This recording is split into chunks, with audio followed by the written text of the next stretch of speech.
আসসালামু আলাইকুম, সবাই একটু কমেন্টে জানিয়ে দাও ভাই আর ভয়েস ঠিক মতো শুনতে পাচ্ছ কিনা এবং স্ক্রিনে লেখা ঠিক মতো দেখতে পাচ্ছ কিনা। সবাই একটু কমেন্টে জানিয়ে দিবা ভাই আর ভয়েস ঠিক মতো শুনতে পাচ্ছ কিনা এবং স্ক্রিনে লেখা ঠিক মতো দেখতে পাচ্ছ কিনা। আমি একই সাথে দুইটা জায়গা থেকে লাইভে আছি, ফেসবুক থেকেও লাইভে আছি এবং ওয়েবসাইট থেকেও লাইভে আছি। ওকে ফাইন, সব কিছু ঠিকঠাক মতো শুনতে পাচ্ছ আশা করি। ঠিক আছে, দেখি ফেসবুকে কি অবস্থা। ওকে, অল ক্লিয়ার, ফেসবুকেও অল ক্লিয়ার আছে। ঠিক আছে, তো আজকে সর্বপ্রথম ক্লাস আমার ইঞ্জিনিয়ারিং ব্যাচে তোমাদের সাথে। তো একটা ভালো জার্নি শুরু করতে যাচ্ছি অ্যান্ড ইনশাল্লাহ এই ব্যাচটা থেকেই আমাদের এবারের এসিএস স্টার্সটা প্রডিউস হবে। অ্যান্ড ইঞ্জিনিয়ারিং ব্যাচ বরাবরই রেজাল্ট করার ক্ষেত্রে সব থেকে এগিয়ে থাকে অ্যান্ড তোমরাও তার ব্যতিক্রম করবা না ইনশাল্লাহ। অ্যান্ড এই কয়েকদিন, সামনের যে কয়েকটা দিন আছে, এই কয়েকটা দিনের পরিশ্রমের ভিত্তিতেই দেখবা যে আর 4 থেকে 5টা মাস পরে তোমার সব সময় মনে হবে কি যে যা পরিশ্রম করছি সেগুলোর থেকে অনেক বেশি কিছু পাইছি। সব সময় এটা মনে হবে, মানে এখন মনে হচ্ছে না সাময়িকভাবে যে অনেক পরিশ্রম অনেক কষ্ট, কিন্তু আর 4-5 মাস পরে রেজাল্টটা যখন বের হবে তখন মানে 2-3 দিনের মধ্যেই তোমার ফিলিংসটা এরকম চেঞ্জ হয়ে যাবে, মনে হবে যে যতটুকু পরিশ্রম করছি, যত কিছু পাওয়ার কথা ছিল ওই পরিশ্রমের এগেনস্টে তার চেয়ে অনেক বেশি কিছু পাচ্ছি। এটা সবার ক্ষেত্রেই সত্য। তার মানে তুমি এখন যত পরিশ্রমই করো না কেন, তোমার রিওয়ার্ডটা কিন্তু তার চেয়েও বড় থাকবে। ঠিক আছে, সো সেই দিকে তাকিয়ে তোমরা সবাই ভালোভাবে পরিশ্রম করা শুরু করে দাও। ঠিক আছে, ওকে ফাইন, ঠিক আছে, তাহলে চলো আমরা স্টার্ট করে দিই। ঠিক আছে, একটা মিনিট। হ্যাঁ, ঠিক আছে। এখন তো ফেসবুকে লাইভ দেয় না, আছে তো ফেসবুকেও লাইভ আছে, এট এ টাইম ফেসবুকেও লাইভ আছে। ঠিক আছে, সাউন্ড ঠিক আছে? সাউন্ড দেখো ঠিক আছে কিনা, সাউন্ড ঠিক আছে কিনা বলো। সাউন্ড ওকে? ওকে ফাইন, ঠিক আছে, ফেসবুকেও সাউন্ড ঠিক থাকার কথা। ঠিক আছে, আচ্ছা, ওকে, ঠিক আছে, তাহলে চলো শুরু করি। আমরা আর দেরি না করি, আমরা মহাকর্ষ ও বিকর্ষ চ্যাপ্টারটা পড়বো, পদার্থবিজ্ঞান প্রথম পত্রের 6ষ্ঠ অধ্যায়। এই চ্যাপ্টারটা নাম্বার তোলার জন্য অনেক সহজ একটা অধ্যায়। তোমরা অলরেডি এইচএসসি পরীক্ষা দিছো, এইচএসসি পরীক্ষা দিয়ে জানো যে এই চ্যাপ্টারটা তুলনামূলক সহজ। তো এই চ্যাপ্টার থেকে যত রকমের প্রশ্ন ঘুরিয়ে দিতে পারে সবগুলো জিনিসই আমরা করব। ঠিক আছে, যত হাই লেভেল কোশ্চেনও সম্ভব সেগুলো আমরা দেখবো এখানে। তো চলো শুরু করি। প্রথমে একদম ছোটখাটো কয়েকটা জিনিস আছে। পরন্ত বস্তু সংক্রান্ত গ্যালিলিওর সূত্র, একদম সহজ জিনিস, খুবই ফাস্ট একটু দেখে যাব সূত্রটা কি, তারপরে আমরা এগুলো রিলেটেড ম্যাথগুলো করবো। এটা নিয়ে যদিও খুব বেশি অ্যাডমিশনে কোশ্চেন হয় না, তারপরে দেখে যাই। পরন্ত বস্তু, আমরা জানি কোনো একটা বস্তুকে যদি আমরা ফেলে দেই তাহলে সেটা যখন পড়তে থাকে সেটাকেই পরন্ত বস্তু বলে। বাট গ্যালিলিওর মতে পরন্ত বস্তু হতে হলে তার মধ্যে দুইটা শর্ত থাকতে হবে। এক, মুক্তভাবে পড়তে হবে, অর্থাৎ সে যেই জায়গায় পড়তেছে, তাকে ছেড়ে দিছো তুমি, পড়তেছে সে, সেই জায়গায় কোনো অন্য বাধাদানকারী মাধ্যম থাকা যাবে না, বায়ুও থাকা যাবে না, পানিও থাকা যাবে না, কিছু থাকা যাবে না, অর্থাৎ বাধাহীনভাবে মুক্তভাবে সে পড়বে, বায়ুও নাই, বায়ু শূন্য অবস্থায়, অর্থাৎ ভ্যাকুয়ামে পড়বে। তো এটা শর্ত নাম্বার 1। দ্বিতীয় শর্ত হচ্ছে আদিবেগ শূন্য হবে, অর্থাৎ ইউ ইকুয়াল টু 0 হবে। তো তুমি যদি একটা বেগ দিয়ে দাও তাহলেও সে পড়বে, কিন্তু তখন সে কি হবে না, তখন সে গ্যালিলিওর পরন্ত বস্তু হবে না, পরন্ত বস্তু হবে বাট গ্যালিলিওর পরন্ত বস্তু হবে না, তাকে স্থির অবস্থা থেকে, অর্থাৎ ছেড়ে দেওয়া যাবে, ছুঁড়ে মারা যাবে না। তো সূত্র আছে 3টা, এর মধ্যে প্রথম সূত্রটা থিওরি, ওইটা জাস্ট রিডিং পড়ে যাবা, ওইটা লাগবে না। হ্যাঁ, প্রথম সূত্রটা কি? প্রথম সূত্রটা হচ্ছে সকল ভরের আকারের বস্তু সমান সময়ে সমান দূরত্ব পড়বে। অর্থাৎ তুমি যদি সাপোজ একটা ভারী পাথর ফেলে দাও, সেটা যত সময় পরে নিচে পড়বে, একই হাইট থেকে তুমি ধরো একটা তুলা, মানে খুবই পাতলা হালকা বস্তু ফেলে দাও, সেটাও একই সময়ে মাটিতে পড়বে। অর্থাৎ সকল বস্তু সমান সময়ে সমান দূরত্ব পড়বে। এই জিনিসটা কেন হয়? বায়ুর বাধার কারণে হয়। বায়ুর বাধা ভিন্নভাবে কাজ করে ভারী বস্তুতে এবং হালকা বস্তুতে। ভারী বস্তুর ক্ষেত্রে, এগুলো ছোটখাটো জিনিস বলে দিচ্ছি কেন, কারণ প্রিলিতে, বুয়েট প্রিলিতে অনেকেই ভাবে যে শুধু ম্যাথ না, বুয়েট প্রিলিতে কিন্তু এরকম ছোটখাটো জিনিসগুলো আসে, মানে কনসেপচুয়াল একটু জ্ঞানমূলক টাইপের জিনিসপত্রগুলো আসে। তো ভারী বস্তুর ক্ষেত্রে বায়ুর বাধা, বায়ুর বাধার আরেক নাম প্লবতা। বায়ুর প্লবতাও বলে এটাকে। বায়ুর বাধা ভারী বস্তুর ক্ষেত্রে কম। হ্যাঁ, তো লিখে রাখো সবাই একটা জিনিস, ভারী বস্তুতে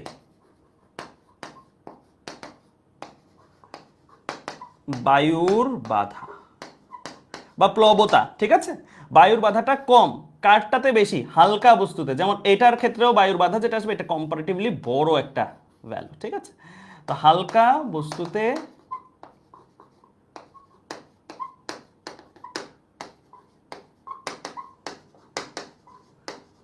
বায়ুর বাধাটা বেশি, ঠিক আছে, ক্লিয়ার।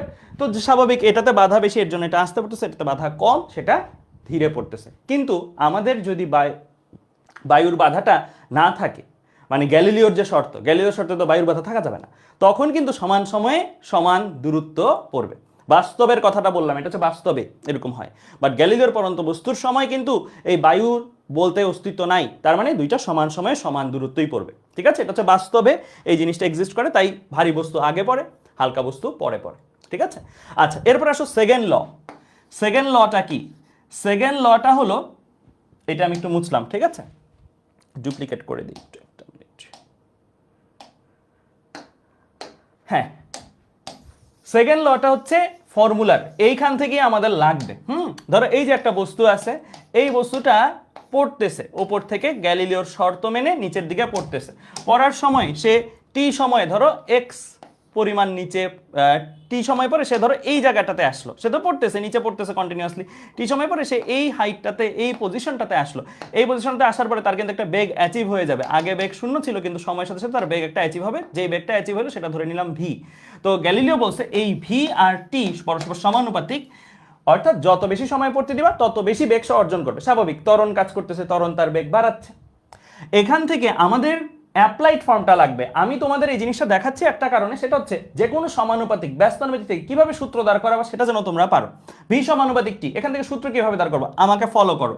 কি করবা, ভি বাই ভি লিখবা, মানে এই চলক যেটাই আছে সেটা লিখবা, পাশে টি বাই টি, ডান পাশে যে চলক আছে সেটা লিখবা। সমানুপাতিক সম্পর্ক, যদি সমানুপাতিক সম্পর্ক হয় তাহলে তুমি যেটা করবা, এখানে যদি 2 দাও এখানে 2 দিবা বরাবর, এখানে যদি তুমি 1 দাও এখানে 1 দিবা। এটা কি বোঝাচ্ছে জানো, t1 সময়ের বেগ v1, t2 সময় পরে যেই বেগটা সে অর্জন করবে সেটা হচ্ছে v2।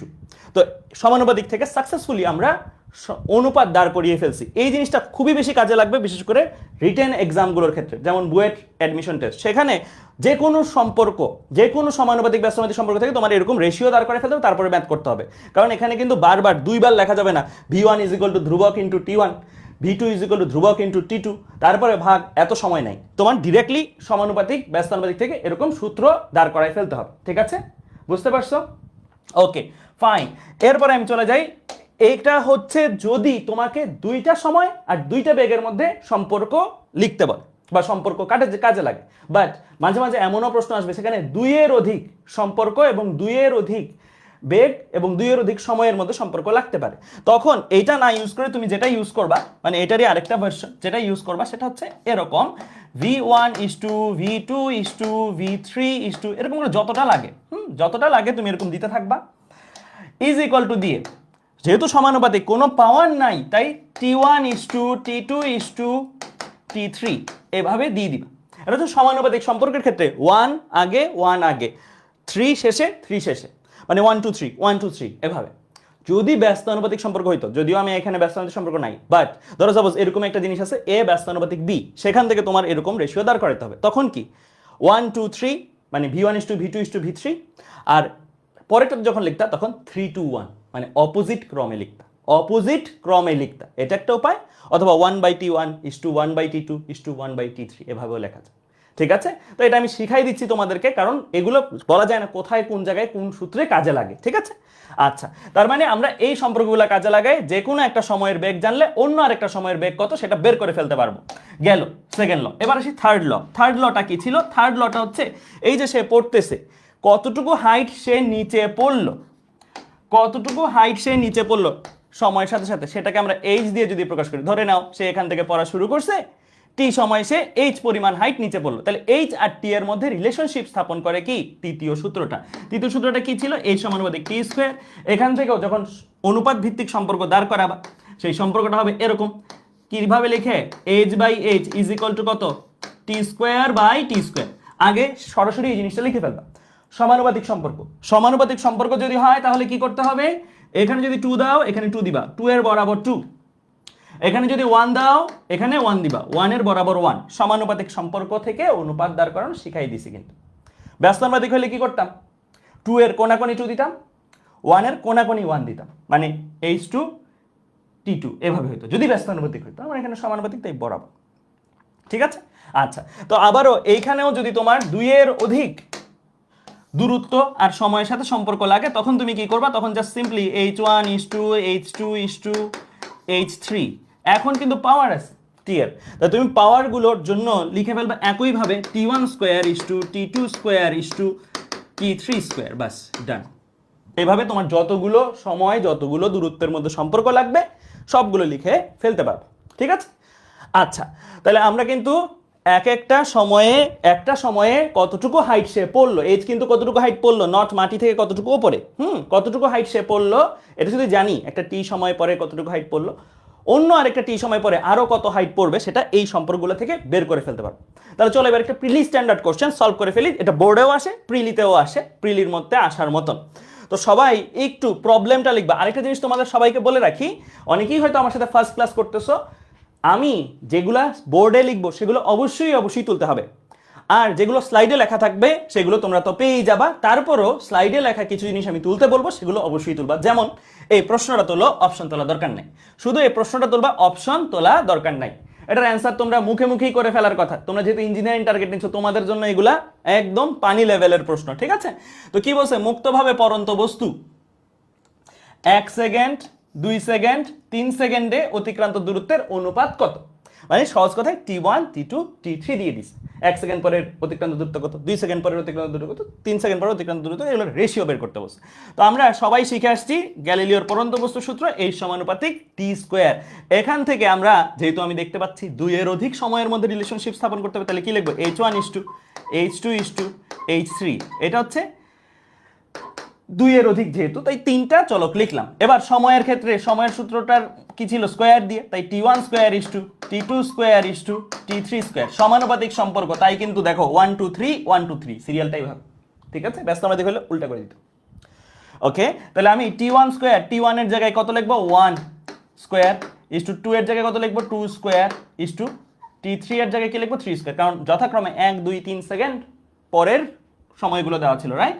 তাহলে 1 স্কয়ার মানে 1, 2 স্কয়ার মানে 4, আর 3 স্কয়ার মানে 9। একদম সহজ প্রশ্ন, এটার অ্যান্সার হচ্ছে খ নাম্বার। ঠিক আছে, ক্লিয়ার, বোঝা গেছে, বুঝতে পারছি এ পর্যন্ত? ওকে ফাইন, তাহলে আমরা এই জিনিসটাও পারবো। ঠিক আছে, আচ্ছা। এরপর চলো সামনের দিকে আগাই। এখন আমাদের ভালো ভালো জিনিস আসা শুরু করবে, এমন একটা সূত্র দিয়ে আসা শুরু করবে যে সূত্রটা তোমরা ক্লাস 8 থেকে পড়ে আসছো, ভুল না বলে থাকলে। মহাকর্ষ সূত্র এমন কেউ পাওয়া যাবে না হয়তো ক্লাসের জীবনে এই জিনিসটা পারে নাই। এই জিনিসটা সব থেকে সোজা জিনিস, তাই না? কিন্তু এটা দিয়ে দেখবা যে কি ম্যাথ করি একটু পরে। আচ্ছা দেখো, আমরা দুইটা বস্তু কণা নিয়েছি, দুইটা বস্তু কণা, মানে কণা বলতে পারো। কণা বললাম কেন, কণা হচ্ছে ডাইমেনশনলেস, অর্থাৎ দৈর্ঘ্য প্রস্থ উচ্চতা নাই। যদিও আমি আঁকাইছি একটু বড় করে, বাট এটার দৈর্ঘ্য প্রস্থ উচ্চতা নাই। হয় আমার কণা টাইপের বস্তু নিতে হবে, মানে কণা নিতে হবে দৈর্ঘ্য প্রস্থ উচ্চতা ছাড়া, অথবা মহাকর্ষ সূত্রের জন্য আমার নিতে হবে সুষম গোলক। সুষম গোলক মানে চারোদিকে সমানভাবে বন্টিত আছে ভর, এরকম গোলক। ঠিক আছে, সুষম গোলক বা কণা, এই দুইটার ক্ষেত্রে মহাকর্ষ সূত্র প্রযোজ্য। লিখে রাখো একটু,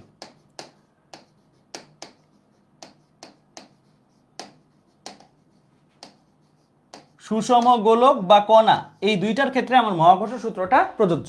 তো এই যে আমি দুইটা কণা নিলাম, এই দুইটা কণার ভর যথাক্রমে কত, একটার ভর হচ্ছে m1 আর একটার ভর যদি m2 হয়, তাদের মধ্যবর্তী দূরত্ব ধরে নিলাম d, centre to centre distance. ঠিক আছে, যদি কণা বলে তাহলে তো আসলে ওইটা বিন্দুই, তো বিন্দু থেকে বিন্দুর ডিসটেন্স। আর যদি সুষম গোলক বলে তাহলে সুষম গোলকের অবশ্যই সেন্টার থেকে সেন্টার, অর্থাৎ কেন্দ্র টু কেন্দ্রের ডিসটেন্স নিতে হবে। ঠিক আছে, যদি d হয় তাহলে তাদের মধ্যকার একটা আকর্ষণ বল কাজ করে। আমরা জানি নিউটনের এই সূত্রটা অনেক বিখ্যাত সূত্র, ছোটবেলা থেকেই আমরা পড়ে আসছি। সেই আকর্ষণ বল, একটা বস্তু আর একটা বস্তুকে যে আকর্ষণ বল দেয়, সেই আকর্ষণ বলের সূত্রটা হচ্ছে F সমানুপাতিক m1 m2 divide by d square. একবার আমি ফর্মুলা লিখি, যেহেতু তোমাদের জানা formula, g m1 m2 divide by d square.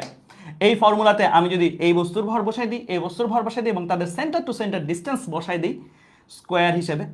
আর জি কি, মহাকর্ষীয় ধ্রুবক, তোমরা সবাই জানো মহাকর্ষীয় ধ্রুবক। হ্যাঁ,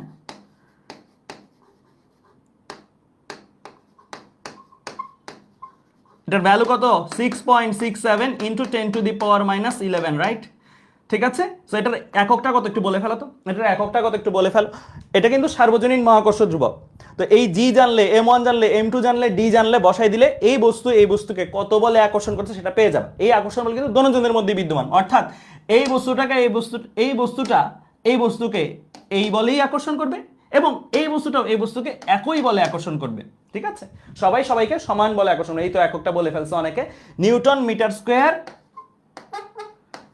পার কেজি স্কোয়ার, রাইট? তো এই জিনিসটা কিন্তু মুখস্থ করতে হয় না, পক্ষান্তর করেও বের করা যায়, যদিও ইঞ্জিনিয়ারিং ব্যাচের স্টুডেন্টদের জন্য ডিরেক্ট এগুলো মুখস্থ রাখতে হবে। ঠিক আছে, আচ্ছা আরেকটা জিনিস বলে রাখি, এই জিটা কোনো মাধ্যমের ওপর নির্ভর করে, মাধ্যমের ওপর নির্ভর করে, সার্বজনীন মহাকর্ষ ধ্রুবক তার নাম, সে কিন্তু কোনো কিছুর ওপরে নির্ভর করে না। মাথায় রাখো, এই ফর্মুলারই যমজ ভাই টাইপের একটা ফর্মুলা আছে, সেই ফর্মুলাটা কোথায় আছে? স্থির তড়িৎ চ্যাপ্টারে, তাই না? স্থির তড়িৎ বল, তখন সেখানে থাকতো সি, কুলম্ব ধ্রুবক। ওই সিটা কিন্তু আবার মাধ্যমের উপর ডিপেন্ড করে। যমজ টাইপের ফর্মুলা আছে কিন্তু এটার একটা, F = C Q1 Q2 / D square, ওখানে কিন্তু মাধ্যমের উপর ডিপেন্ড করে, বাট এখানে মাধ্যমের উপর ডিপেন্ড করে না। তার মানে তোমাকে আমি একটু আগে ঘাটাচ্ছিলাম প্রশ্ন সকাল দিকে, একটা আইআইটির প্রশ্ন আসছে এরকম যে দুইটা বস্তুকণাকে পানির নিচে রাখছি, প্রথমে বলছে দুইটা বস্তুকণাকে বায়ুর মধ্যে রাখা আছে, মানে বায়ুর মধ্যে রেখে তাদের মধ্যকার একটা সুনির্দিষ্ট দূরত্ব মেক শিওর করছি এবং তাদের মধ্যে আকর্ষণ বল হচ্ছে F। ওই বস্তু দুইটাকে পানির মধ্যে নিয়ে গেছি, একই দূরত্বে রাখছি, কত আকর্ষণ বল হবে? দেখো আমি কিন্তু M চেঞ্জ করি নাই, M1 চেঞ্জ করি নাই, M2 চেঞ্জ করি নাই, D চেঞ্জ করি নাই, খালি বায়ু থেকে পানিতে নিয়ে গেছি। বলের কোনো চেঞ্জ হবে? বলের কোনো চেঞ্জ হবে না, সেম থাকবে। কারণ এগুলো যদি ফিক্স থাকে, জি তো মাধ্যমের উপর ডিপেন্ড করে না। পানির মধ্যে নাও, গ্লিসারিনের মধ্যে নাও, যেখানেই নাও, দুইটা বস্তুকে পাশাপাশি রাখো, একই আকর্ষণ বল তুমি পাবা। ঠিক আছে, তাহলে মাধ্যম নিয়ে ভাবতে হবে না, বাট তড়িৎ চ্যাপ্টারে কিন্তু ভাবতে হবে। ঠিক আছে, আচ্ছা তাহলে আমরা এই জিনিসটা বুঝে গেলাম এবং এই ফর্মুলায় প্রত্যেকটা চলক সম্পর্কে আমাদের আশা করি আইডিয়া আছে। ঠিক আছে, আচ্ছা তাহলে আমরা এই জিনিসটা যদি বুঝে যাই, এখন এই ফর্মুলাটা নিয়ে মাথায় রাখতে হবে এই জিনিসটা কোথায় প্রযোজ্য, জি কি মাধ্যমের উপর ডিপেন্ড করে কিনা, এই জিনিসগুলো। ঠিক আছে, আচ্ছা তো চলো ফার্স্ট ম্যাথ আমরা করা শুরু করি। সবাই একটু ম্যাথ প্রবলেমটা তুলবা আগে, সবাই একটু ম্যাথ প্রবলেমটা তুলবা ভাইয়া, দেন আমি ম্যাথটা করাবো। ঠিক আছে, 1 মিনিট করে টাইম দিচ্ছি আমি তোলার জন্য। শুধু এই অংশটা তুলবা, অপশন না, শুধু এই অংশটা তুলবা, অপশন তুলবা না।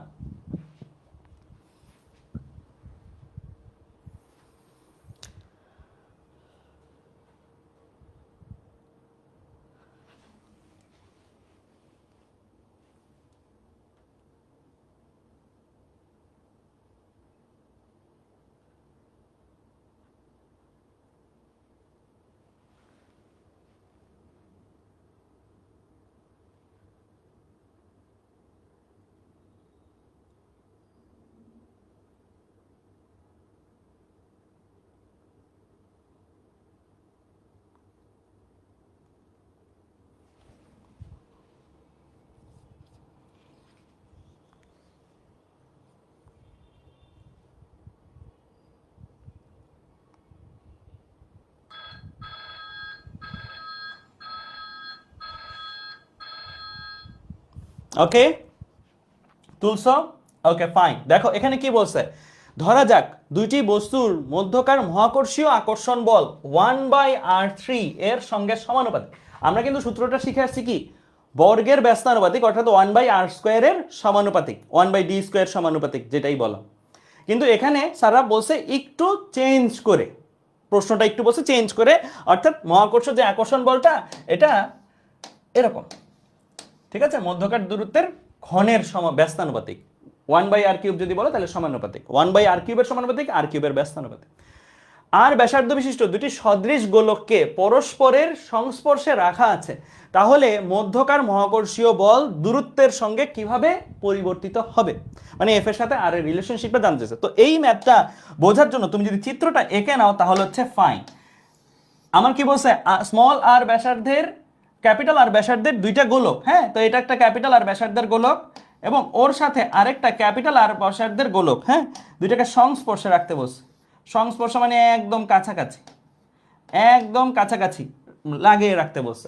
যদি আমি লাগিয়ে রাখি তাহলে তাদের সেন্টার টু সেন্টার ডিসটেন্স কত, একটার সেন্টার থেকে আরেকটা সেন্টারের ডিসটেন্স কত টোটাল, দুইটা আর হবে না, সংস্পর্শে লাগিয়ে রাখলে 2r, তাই না?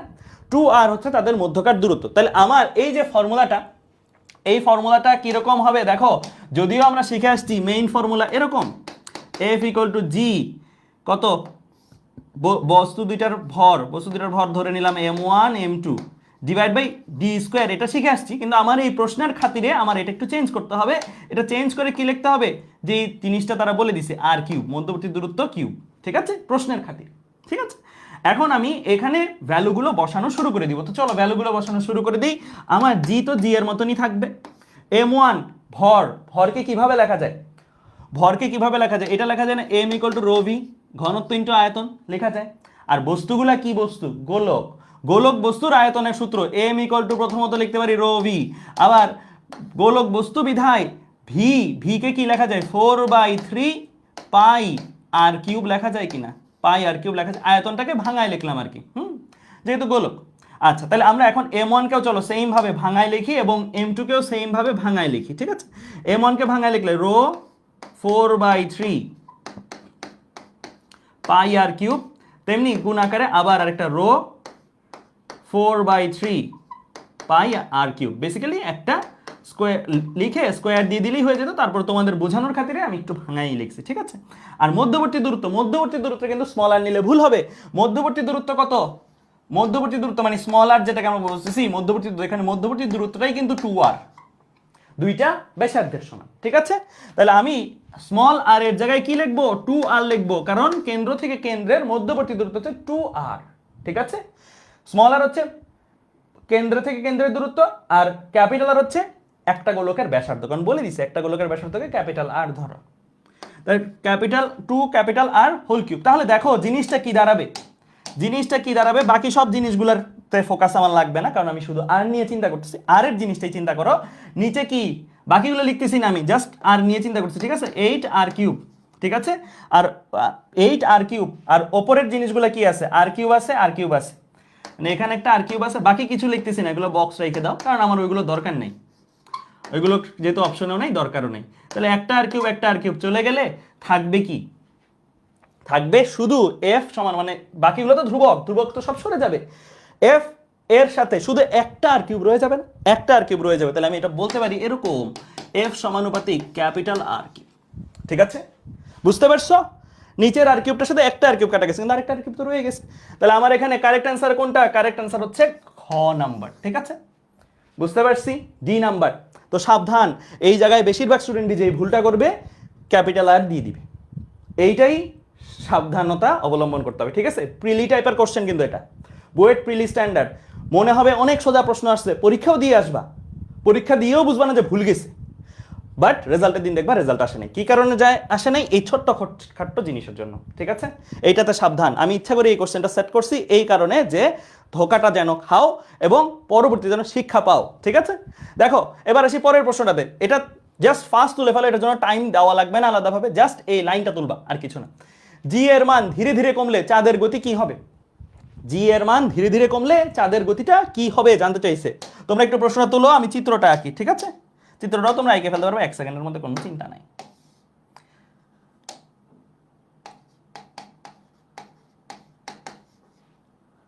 প্রশ্নটা তোলো।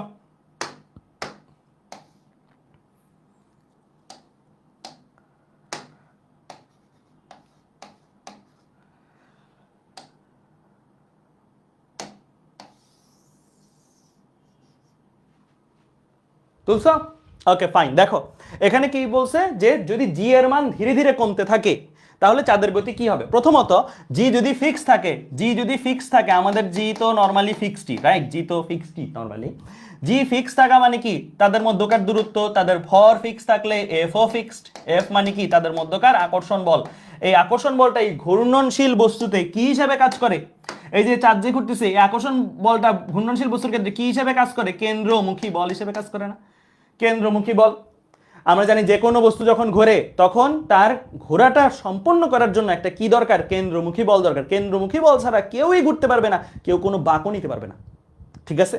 কেন্দ্রমুখী বল আছে বিদায় সে ঘুরতেছে, নাহলে ছিটকে যেত, না হলে ছিটকে চলে যেত, ঠিক আছে। আচ্ছা, এখন প্রশ্ন হলো জি যদি 0 বানাই ফেলো, জি যদি জিরো বানায় ফেলো তাহলে এফ কি হয়ে যাবে, জিরো হয়ে যাবে না? বাকিগুলোর ভ্যালু থাকুক না থাকুক এফ জিরো হয়ে যাবে।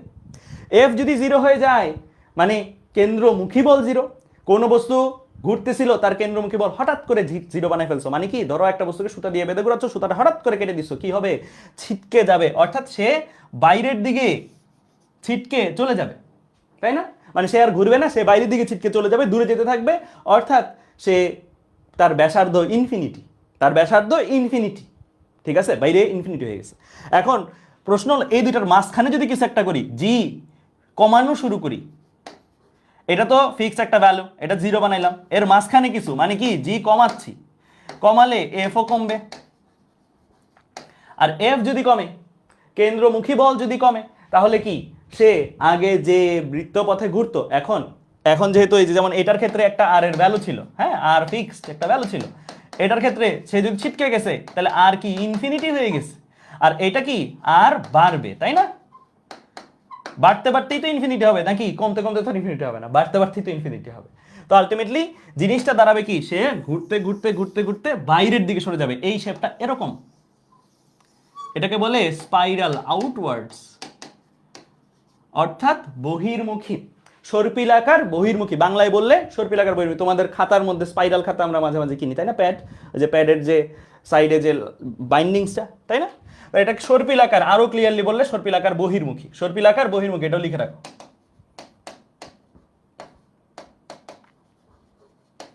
ঠিক আছে, আউটওয়ার্ডস, ওকে ফাইন, তাহলে আমরা এটা বুঝলাম। এবার এইটার সাথেই রিলেটেড একটা প্রশ্ন, এটা আমি দেখলাম যে ইন্ডিয়ান একটা রাইটারের বইতে আছে, এই প্রশ্নটা করে ফেলি, এটাও খুবই সহজ, ওই একটু আগের প্রশ্নটা একদম রিলেটেড, একদম রিলেটেড। তোমরা আগে শুধু এই লাল অংশটা তুলবা, শুধু এই লাল অংশটা তুলবা। যদি জি সময়ের সঙ্গে ধীরে ধীরে কমতে থাকে তাহলে কি ঘটবে? আগেরটার সাথে খুবই ক্লোজ, খুবই ক্লোজলি রিলেটেড একটা প্রশ্ন। তুলছ? লাল অংশটা তুললে বলবা।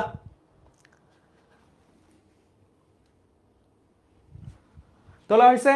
ফাইন। দেখো এখানে কি বলছে, জি সময়ের সঙ্গে ধীরে ধীরে যদি কমতে থাকে তাহলে কি কি ঘটবে? তাহলে দেখো আমার এখানে কিসের কিসের নিয়ে কথা বলা আছে, কক্ষীয় বেগ একটা রাশি আর কক্ষ ব্যাসার্ধ। আমরা অলরেডি সর্পিলাকার বহির্মুখী ওই কথাটা পড়ার মাধ্যমে কিন্তু একটা জিনিস বুঝে গেছি, কি ব্যাসার্ধটা বাড়বে, ব্যাসার্ধটা বাড়বে, তাইলে আমার কক্ষ ব্যাসার্ধ বাড়বে, এইটা অ্যান্সার হতে পারে। অথবা আরেকটা বাড়বে কোথায়, এটা কমবে না, কমবে না, এইটা। ক আর গ এর মধ্যে এখন বাছাই করতে হবে, ক আর গ এর মধ্যে বাছাই করতে হবে, মানে আমার আসলে জানতে হবে কক্ষীয় বেগটা আসলে কমে না বাড়ে, কক্ষীয় বেগটা কমে না বাড়ে। এইখানে একটা থিওরি, সবাই একটু লিখো, সবাই একটু আমার সাথে সাথে লিখো। পৃথিবীটা আঁকি আগে।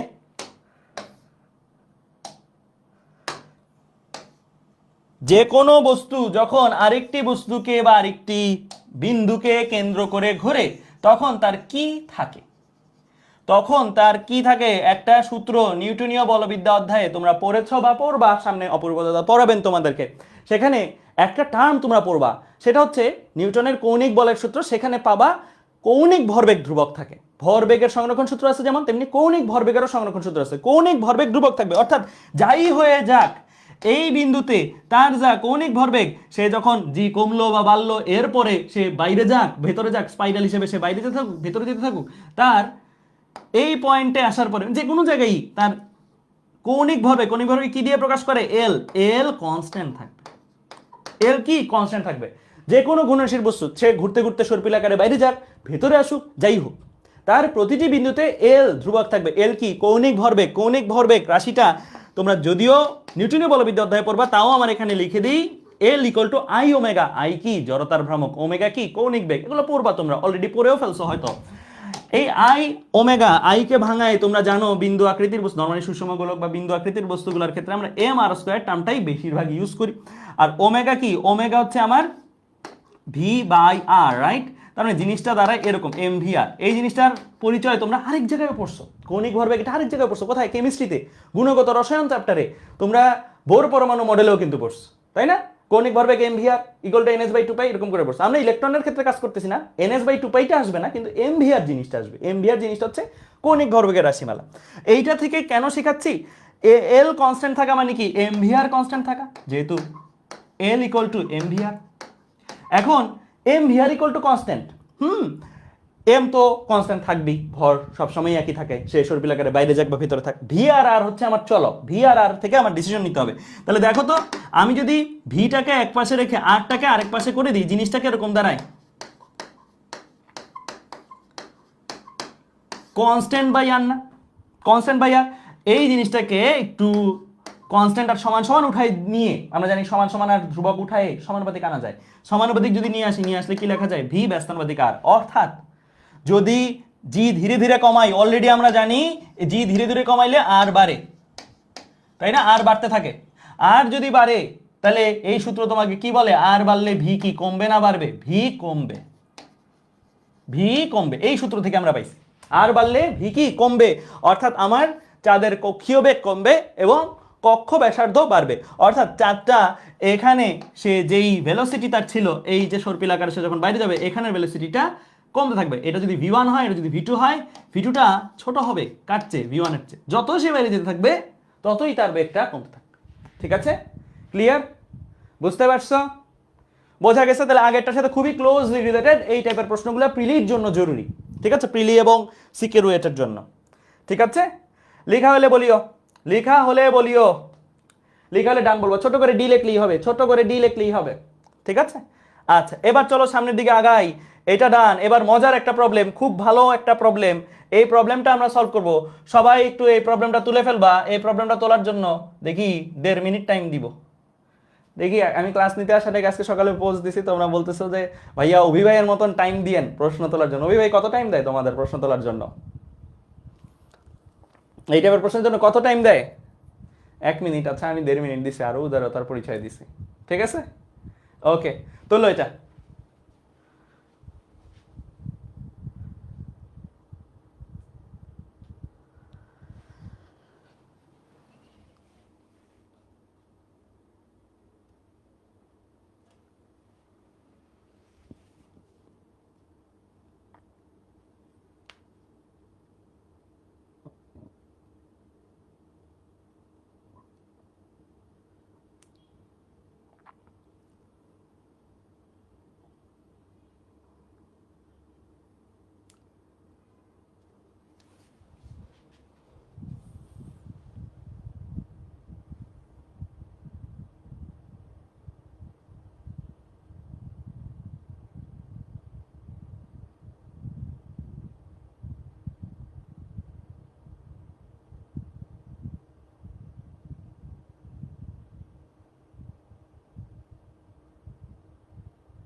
তুলছো?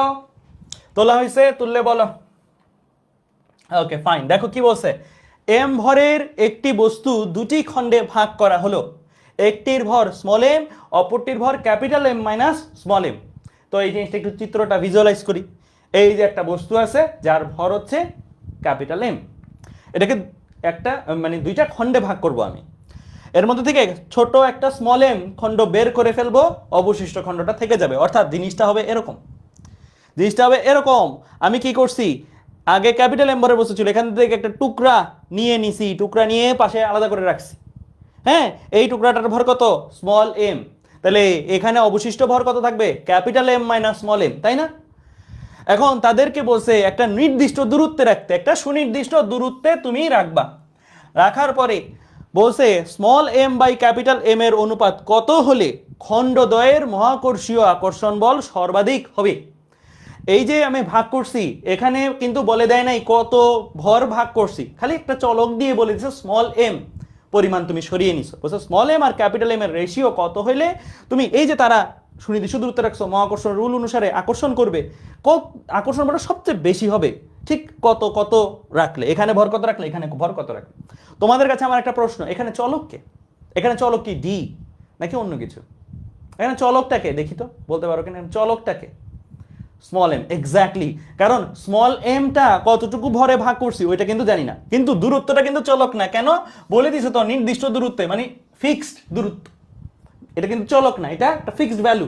ঠিক আছে, আচ্ছা তো আমরা আগে দেখি তো এই যে এই capital M minus small M ভর এবং স্মল এম ভর তারা পরস্পরকে যে আকর্ষণ করে, আকর্ষণ বলের মানটা কত? আমরা মহাকর্ষের একদম বেসিক সূত্র, জি ইন্টু প্রথম ভরের মান কি capital M minus small M, into দ্বিতীয় ভরের মান কি একটা স্মল এম, ডিভাইডেড বাই কত? ডিভাইড বাই দূরত্ব স্কয়ার, দূরত্বটাকে ধরে নিছি ডি। তাহলে এই হচ্ছে তাদের মধ্যকার আকর্ষণ বল। ঠিক আছে, আমার এই এফটাকে ম্যাক্সিমাম বানাইতে হবে, এফ ম্যাক্সিমাম করতে হবে। এফ ম্যাক্সিমাম করতে হলে বা এফ ম্যাক্সিমাম পেতে হলে কি করব বলো? তোমরা পড়ছো না ম্যাথে একটা জিনিস, গুরুমান লঘুমান কি করে?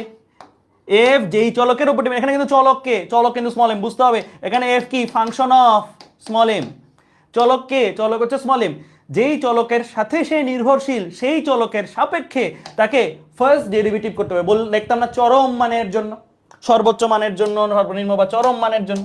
তো আমরা তাই করব, সর্বোচ্চ মান পেতে হলে আমরা কি করব? ডি চলককে M of F is equal to কত হবে? চরম মানের জন্য এটা ইকুয়াল টু 0 হবে। ঠিক আছে, এই শর্তটা জানলেই ম্যাথটা একদম পানির মতন সোজা, আর কোনো প্যাচ নাই, জাস্ট 1 মিনিটও লাগবে না। হ্যাঁ, তাহলে আমরা এখন ডিফারেন্সিয়েশন করি, চলো। হ্যাঁ, তা ডি এম, এফ এর জায়গায় সম্পর্কটা লিখে দাও, সম্পর্ক কত? G capital M minus small M by কি আছে? D square. হ্যাঁ, লিখে দিছো।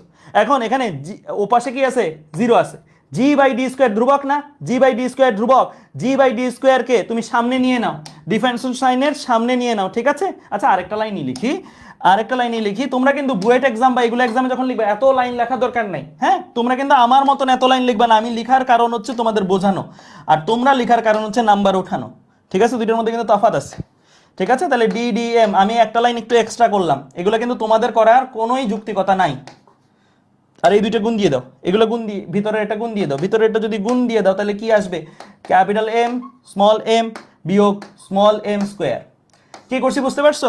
জি বাই ডি স্কোয়ার সামনে আসছে আর এটা গুণ গেছে, স্মল এমটা ভেতরে গুণ দিয়ে দিছি, ক্যাপিটাল এম স্মল এম বিয়োগ এম স্কোয়ার ইকুয়াল টু 0 ছিল, 0 থাকবে। দেখো জি বাই ডি স্কোয়ার এ পাশে আছে, জি বাই ডি স্কোয়ারকে ও পাশে পাঠাই দিলে 0-র সাথে ভাগ হয়ে যাবে, 0-র সাথে যে কেউ ভাগ যাক না কেন সে তো 0ই। তাহলে এই জিনিসটা আসলে লেখা না লেখা কোনো ব্যাপারই না। বুয়েট এক্সামে আমি তোমাদের থেকে আশা করব এই জিনিসগুলা যেন নাই লিখো, একবারে না লিখো, এগুলো দেখায় তুমি একটা নাম্বারও বেশি পাবে না। ঠিক আছে, এগুলো দেখানোই দরকার নাই। ঠিক আছে, যে এই যে জি বাই ডি স্কোয়ার তুমি বাইট করছো, ভাগ করছো, দরকারই নেই দেখানো। আচ্ছা, এবার আসি ডিফারেন্সিয়েশনটা করি। এম এর সাপেক্ষে স্মল এম এর সাপেক্ষে ডিফারেন্সিয়েশন, স্মল এম এর সাপেক্ষে এখানে ডিফারেন্সিয়েশন হলে ক্যাপিটাল এম কিন্তু ধ্রুবক হিসেবে কাজ করবে।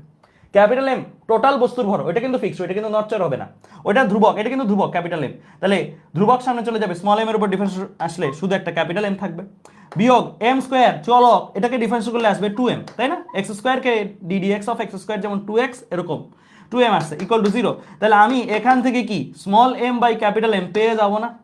Small M by capital M পেয়ে যাবো, ওপাশে গেলে 2m, তারপরে এটাই পাশে আসলে জিনিসটা আসবে কত? Small M by capital M. এটাই তোমার চাইছে তো, রাইট? সো এটাই তোমার অ্যান্সার। ঠিক আছে, বুঝতে পারছো? Small M by capital M আসবে হাফ, এই হচ্ছে তোমার অ্যান্সার। ঠিক আছে, বোঝা গেছে? তাহলে এই রেশিওতে তুমি যদি ভাগ করো তাহলেই তুমি তাদের মধ্যে আকর্ষণ বল সর্বোচ্চ পাবা। তুমি যদি এই রেশিওতে একটু কম বা বেশি করো তাহলে আকর্ষণ বল থাকবে, বাট সর্বোচ্চ আকর্ষণ বল থাকবে না। ঠিক আছে, বোঝা গেছে? বুঝতে পারছো? ওকে ফাইন, তাহলে এটা কিন্তু ভালো ম্যাথ, স্টার মার্কস দিয়ে রাখো, ভালো ম্যাথ, আসার মতন ম্যাথ, ছোটখাটো এবং আসার মতো। আরেকটা জিনিস বলে রাখি, যেহেতু তোমাদের সাথে আমার ফার্স্ট ক্লাস, হ্যাঁ, বুয়েট এক্সাম তোমরা টার্গেট করতেছো অনেকেই, বা সিকিউরিটি এক্সাম টার্গেট করছো, অনেক ম্যাথ তোমরা পাবা। আমি একটু কয়েকটা কথা বলি 5 মিনিট সময় নিয়ে। তোমরা অনেকেই অনেক বিশাল বিশাল ম্যাথ জোর করে করার চেষ্টা করো, করা খারাপ না, বাট তুমি যদি ইঞ্জিনিয়ারিং অ্যাডমিশন এক্সামের কথা চিন্তা করো, ইঞ্জিনিয়ারিং অ্যাডমিশনে কিন্তু এমন না যে বিশাল ম্যাথ দিবে, ইঞ্জিনিয়ারিং অ্যাডমিশনে ছোট ম্যাথই দিবে, বাট কনসেপ্ট আছে, কনসেপচুয়াল, একটু ট্রিকি। এই ম্যাথগুলা তুমি দেখেই বুঝতে হবে এটা আসার মতো। ঠিক আছে, যেমন এইরকম টাইপের ম্যাথগুলা, এই টাইপের ম্যাথগুলাকে তুমি হাতছাড়া করবা না। বিভিন্ন জায়গায় বিভিন্ন রিসোর্সে তোমরা হয়তো এমন ম্যাথও পাবা যেই ম্যাথগুলা একদম অনেক বড়, অনেক বাইরের সূত্র, যেই সূত্রগুলো আগে জীবনেও দেখো নাই, আগে জীবনেও ছিল না, ওই টাইপের জিনিসগুলো কিন্তু স্কিপ করতে পারো। ওগুলো পারতেই হবে এমন কোনো কথা নয়, ওগুলো একদম স্কিপ করে দিয়ে আসতে পারো, কোনো সমস্যা নেই। আরেকটা জিনিস তোমাদের একটু বলি, যেহেতু তোমরা অ্যাডমিশন জার্নিটা শুরু করছো, অ্যাডমিশনে এইচএসসির মতন কিন্তু 100% মার্কস টার্গেট না। এখানে কিন্তু তুমি যতটুকু পারো সেটা সময় অনুসারে দিয়ে আসতে পারলেই হলো। অ্যাডমিশন টেস্টে নর্মালি যেটা দেখা যায়, একটা স্টুডেন্ট যা পারে সেটাই সে লিখে আসতে পারে না। যেটা সে পারে না ওটা তো পরের কথা, বাট যা সে পারে সেটাই সে লিখে শেষ করতে পারে না। এটা হচ্ছে ইঞ্জিনিয়ারিং অ্যাডমিশনের ক্ষেত্রে একটা ফর্মুলার মতন, যে আমি যা পারি সেটাই আগে শেষ করে আসবো। তো এমন জিনিস জোর করে মাথায় ঢোকানো দরকার নেই যেটা খুব কষ্ট হচ্ছে, বাদ দাও এটা, ওইটুকু ম্যাথ, ওই ম্যাথটা পারি না, ঠিক আছে বাদ, কোনো প্রবলেম হবে না। তবে হ্যাঁ, সব বাদ দিয়ে দিও না, ছোটখাটো জিনিসগুলো অবশ্যই যেন জানা থাকে, ঠিক আছে? বুঝতে পারছো? আরেকটা জিনিস, অ্যাডমিশনে এখন যেহেতু অ্যাডমিশন পরীক্ষার্থী তোমরা, এইচএসসি আর নাই, তোমরা যত শর্টকাট একটা ম্যাথ করতে পারো, শর্টকাট বলতে শর্টকাট শিখে না, মানে লিখার পরিমাণ কম, দেওয়া আছে এখানে, এই সব লেখার সময় নাই, আমরা জানি এই সব লেখার সময় নেই, জাস্ট সূত্র মান সূত্র মান সূত্র মান এভাবে, ঠিক আছে? যে কোনো প্রশ্ন যখন সলভ করবা এই ট্যাকটিক্সটা মাস্ট অবলম্বন করবা। খুব বেশি এলাবোরেটলি প্রেজেন্টেশন সুন্দর করে করা দরকার নাই, জাস্ট সূত্র মান, জাস্ট স্যাররা মান দেখে। বুয়েটের স্যারদের কথা যদি বলি, আমরা তো পড়ে আসছি, স্যাররা দেখে মানটা কারেক্ট কিনা, যদি মানটা কারেক্ট হয় নাম্বার দিয়ে দেয়, যদি মান কারেক্ট না হয় তাহলে তারা দেখে ফর্মুলাটা ঠিক লাগছে কিনা, তাহলে হয়তো পার্সিয়াল দেয়। যদিও এই বিষয়ে আমরা কেউই নিশ্চিত না যে পার্সিয়াল দেয় কিনা, কারণ বইটা খাতা দেখায় না। বাট মানটা যদি কারেক্ট হয়, তুমি 10 পাচ্ছ, দ্যাটস ফর শিওর 100%, ঠিক আছে? ওকে ফাইন, ঠিক আছে, তাহলে আমরা এই পর্যন্ত বুঝলাম, তাহলে আমরা এই জিনিসটা পারবো ইনশাল্লাহ, ঠিক আছে? এটা কিন্তু অ্যাডমিশনে আসার মতন ভালো ম্যাথ, ঠিক আছে? ওকে, এবার আসি এই ম্যাথটা, এটাও একটা সুন্দর ম্যাথ এবং ছোটর মধ্যে। সো সবাই এই ম্যাথটা একটু তুলে ফেলো ভাইয়া, এই ম্যাথটার জন্য 1 মিনিট দেওয়াটাই অনেক বেশি, তাই আমি 1 মিনিটই দিচ্ছি, ঠিক আছে?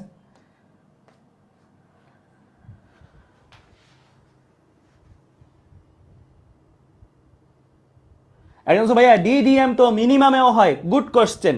আমাদের ফিজিক্সে ওই যে ডাবল ডেরিভেটিভ করে সেটা ক্রস চেক দেওয়া, যে কোন চলকের জন্য লঘুমান কোন চলকের জন্য গুরুমান লাগে না। ফিজিক্সের জন্য তুমি যদি কখনো দেখো সর্বোচ্চ বা সর্বনিম্ন মান বের করতে বলছে, তাহলে তুমি একবার ডিফারেন্সিয়েশন করে চরম মানের জন্য সেইটা করে যেটা আসবে সেটার জন্যই তুমি ধরে নিতে পারো প্রশ্নে যেটা চাইছে, এই যে স্মল এম এর মানটা আসলো সেটার জন্য ওই কাঙ্ক্ষিত মানে সর্বোচ্চ যেহেতু চাইছে সর্বোচ্চ বলটাই আসবে, এটার জন্য লঘুটা আসবে না। ফিজিক্সের জন্য ডাবল ডেরিভেটিভ করার কোনো প্রয়োজন নাই, স্যাররা ওভাবেই প্রশ্নটা সেট করবেন, ঠিক আছে?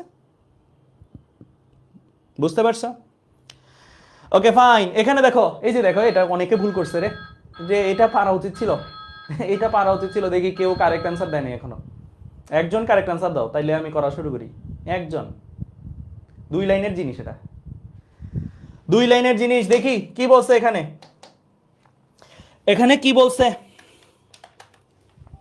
এখানে বলছে যে এম ভরের দুটি বস্তু কণা পরস্পরের পারস্পরিক মহাকর্ষ বলের প্রভাবে আর ব্যাসার্ধের বৃত্ত বরাবর ঘুরতেছে। তাহলে এম ভরের দুইটা কণা আঁকি, এই যে এম ভরের একটা কণা আঁকলাম, এই যে এম ভরের আরেকটা কণা আঁকলাম, এই কণা দুইটা কি করতেছে, এই দুইটা কণা পরস্পরের আকর্ষণজনিত কারণে তারা একটা বৃত্ত পথে ঘুরতেছে, যেমন গ্রহের চারপাশে উপগ্রহ ঘুরে ওরকম ব্যাপারটা, ঠিক আছে? বৃত্ত পথে তারা সার্কুলার মোশন দিচ্ছে, ঠিক আছে? ওকে ফাইন, যেহেতু তারা ঘুরতেছে, এই ঘোরার জন্য যে কোনো জায়গায় মাথায় রাখবা, ঘূর্ণনশীল বস্তু আছে মানেই, বাঁক নেওয়া হচ্ছে মানেই সেখানে কেন্দ্রমুখী বল লাগবে। কেন্দ্রমুখী বল না থাকলে ঘোরা সম্ভব না, ছিটকে যাবে। তাহলে এখানেও ঘুরতেছে, তার মানে এখানেও তাদের যে কেন্দ্র, যেই বৃত্তর পথে সে ঘুরতেছে, এই বৃত্তের কেন্দ্র বরাবর প্রত্যেকেরই কি লাগবে, কেন্দ্রমুখী বল লাগবে, ওরও লাগবে, দুজনেরই লাগবে। এখন প্রশ্ন হলো কেন্দ্রমুখী বল কে যোগান দিবে? সুতা দিয়ে বেঁধে ঘুরাইলে সুতার টান বল দেয়, অন্যান্যভাবে ঘুরাইলে যেই বস্তুটা ধরে দণ্ড দিয়ে বেঁধে ঘুরাইলে দণ্ডের টান বল দেয়, এরকম দিয়ে থাকে। কিন্তু এখানে কে দিবে? এখানে একমাত্র দেওয়ার মতন বল আছে গ্র্যাভিটেশনাল ফোর্স, রাইট? মহাকর্ষ বল ছাড়া আর কোনো বল নাই। তার মানে এখানে ঘোরার জন্য প্রয়োজনীয় বল সেটা কে দিবে? গ্র্যাভিটেশনাল ফোর্স দিবে, রাইট? গ্র্যাভিটেশনাল ফোর্স এই ঘোরার জন্য প্রয়োজনীয় বলটা দিবে। আচ্ছা, এখন আমরা এই জায়গা থেকে এফজি মানে তাদের পারস্পরিক আকর্ষণ বল কত? গ্র্যাভিটেশনাল ফোর্স আমরা সবাই জানি জি ইন্টু ভরদ্বয়ের গুণফল মানে এম ইন্টু এম ইন্টু তাদের মধ্যবর্তী দূরত্ব স্কয়ার। মধ্যবর্তী দূরত্বটা কত? যদি তারা আর ব্যাসার্ধের একটা বৃত্তপথে ঘুরে, বলে দিছে না একটা আর ব্যাসার্ধের বৃত্তপথে ঘুরে, তাহলে একটার কেন্দ্র থেকে আরেকটার কেন্দ্রের ডিসটেন্স কত? একটার কেন্দ্র থেকে আরেকটার কেন্দ্রের ডিসটেন্স কিন্তু ব্যাসের সমান। ব্যাস মিন্স 2r, 2r এর সমান। তাহলে আমরা মধ্যবর্তী দূরত্বটা কত নিব ভাইয়া, 2r স্কয়ার, ঠিক আছে, is equal to FC, FC কি M V square by small R. এই ফর্মুলাটা মাথায় রাখতে হবে, কেন্দ্রমুখী বলের formula M V square by R, ঠিক আছে, M V square by R. M হচ্ছে যে বস্তুটার, মানে আমি তো যে কোনো একটা বস্তু নিয়ে কথা বলতেছি, হ্যাঁ, যে কোনো আকর্ষণ বলটা হচ্ছে পারস্পরিক বলের কারণে আসে, বাট আমি যে কোনো এই বস্তুটার কেন্দ্রমুখী বল হিসাব করতেছি, তাহলে এই বস্তুটার ভর, এই বস্তুটার হিসাব করলে এই বস্তুর ভর দিবা, যদিও এখানে দুইটা ভর একই, সো আলাদা করার কিছু নাই। তাহলে আমরা এইখান থেকে টার্গেট কাকে বের করা, টার্গেট হচ্ছে প্রতিটি কণার বেগ অর্থাৎ ভি বাইর করব। সো ভি বাইর করতে চাইলে আমি একটা এম এখানে কাটাকাটি করে দিতে পারি, কাটাকাটি করে দিয়ে আমি একটা আরও কাটাকাটি করে দেওয়া যাবে, এখানে থাকবে 2r স্কয়ার, তো তাহলে 4r স্কয়ার হইতো, একটা আর কাটাকাটি গেলে থাকবে 4r, ঠিক আছে, মানে 4r স্কয়ার ছিল আর ছিল একটা আর কাটাকাটি হয়ে এখানে 4r আছে, ঠিক আছে। তাহলে এখন এখান থেকে ভিটা কত আসবে, V square is equal to G small M divide by 4r, ঠিক আছে। তাহলে ভি ইজ ইকুয়াল টু কত, root over G small M divide by 4। তো এইটাই হচ্ছে আমার কি অ্যান্সার, এইটাই হচ্ছে কি আমার অ্যান্সার। মানে আমাদের প্রত্যেকটা যে বস্তু ঘুরতেছে প্রতিটা বস্তুর বেগ কত থাকবে, প্রতিটা বস্তুর বেগ থাকবে এটা root over G small M by 4r, ঠিক আছে, বুঝতে পারছো, ক্লিয়ার, ওকে, ঠিক আছে। তাহলে এই পর্যন্ত আমরা বুঝলাম, তাহলে আমরা এটা পারবো ইনশাল্লাহ, ঠিক আছে, এটা পারবো। এবার এইটার কাছাকাছি একটা জিনিস দেখি, ঠিক আছে, এটার কাছাকাছি একটা জিনিস, এখন আগে করছিলাম খালি দুইটা বস্তুর ক্ষেত্রে, এখন চারটা বস্তুর ক্ষেত্রে, দ্যাটস দ্য ডিফারেন্স। সবাই এই প্রবলেমটা একটু তুলে ফেলবা, এই প্রবলেমটা একটু তুলে ফেলবা, টাইমার দিয়ে দিচ্ছি, 1.5 মিনিট দিচ্ছি, সবাই এই প্রবলেমটা একটু ফাস্ট তুলো, আস্তে আস্তে যত কিন্তু সামনের ক্লাসে যাবো তত কিন্তু টাইমারের টাইম কমাই দিব, ঠিক আছে।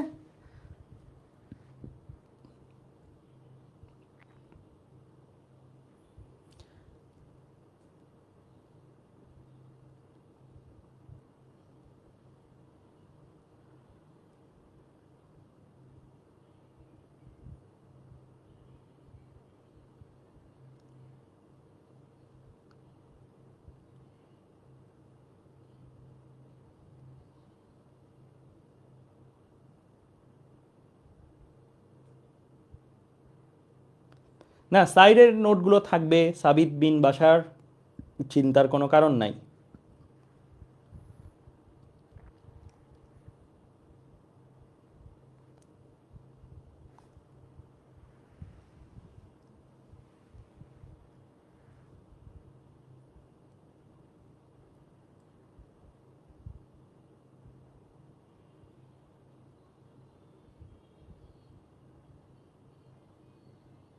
আচ্ছা ভাইয়া, অনেকে বলে আইআইটির প্রবলেম সলভ করতে ফিজিক্সের ক্ষেত্রে কি সেটা করব? আমরা করাই দিচ্ছি, তো আমরা যতটুকু করাই দিচ্ছি ততটুকুই ইনাফ। আমরা যে প্র্যাকটিস শিটটা দিব এবং যতটুকু করাই দিচ্ছি ততটুকুই ইনাফ, বাড়তি করে আর কিছু করা লাগবে না ইনশাল্লাহ। বাড়তি করে তোমাদের কাজ থাকবে কি, বাড়তি করে কাজ থাকবে খালি স্পিড বাড়ানো, সলভিং স্পিডটা বাড়ানো, এটাই তোমার কাজ থাকবে, ঠিক আছে। আচ্ছা, কি বলতেছে, এম ভর সম্পন্ন কোন কণা একটি বর্গক্ষেত্রের 4টি কৌণিক বিন্দুতে আছে, আইকে ফেলি, একটা বর্গক্ষেত্র, কালো কালার দিয়ে আঁকি,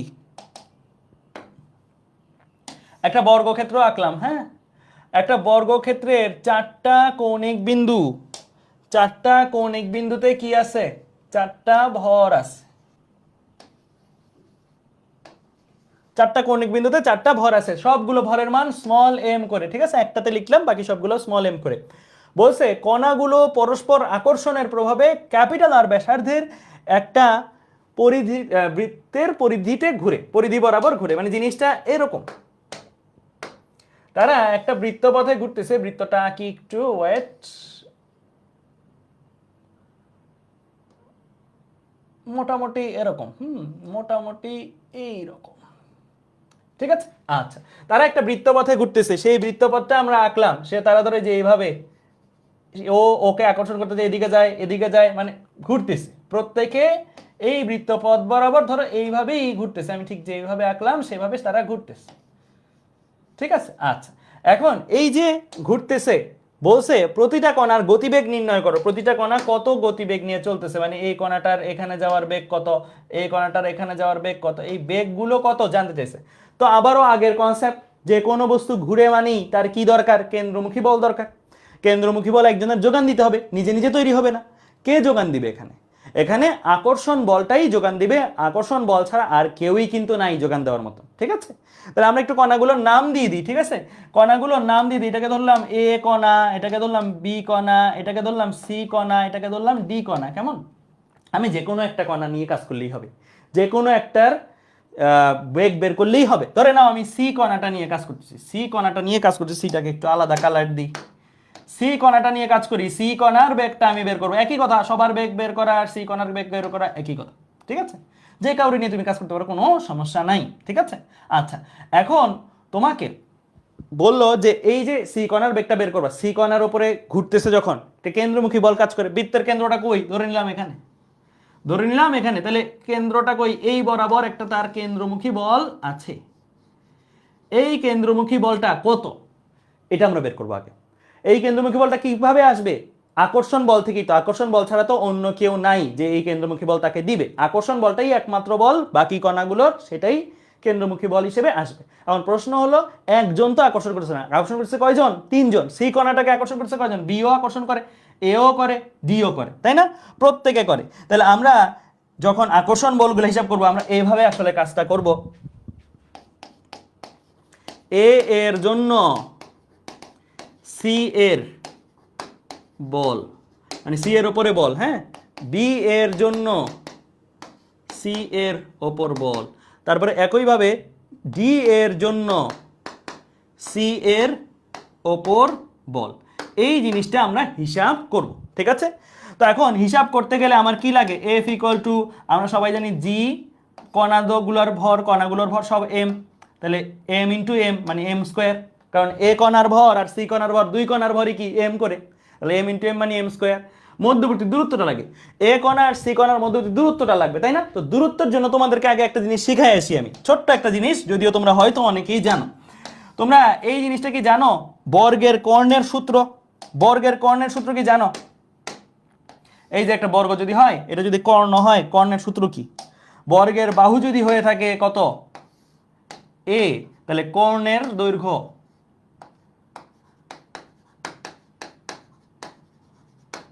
ইজ ইকুয়াল টু √2a, এরকম একটা ফর্মুলা পড়ছো?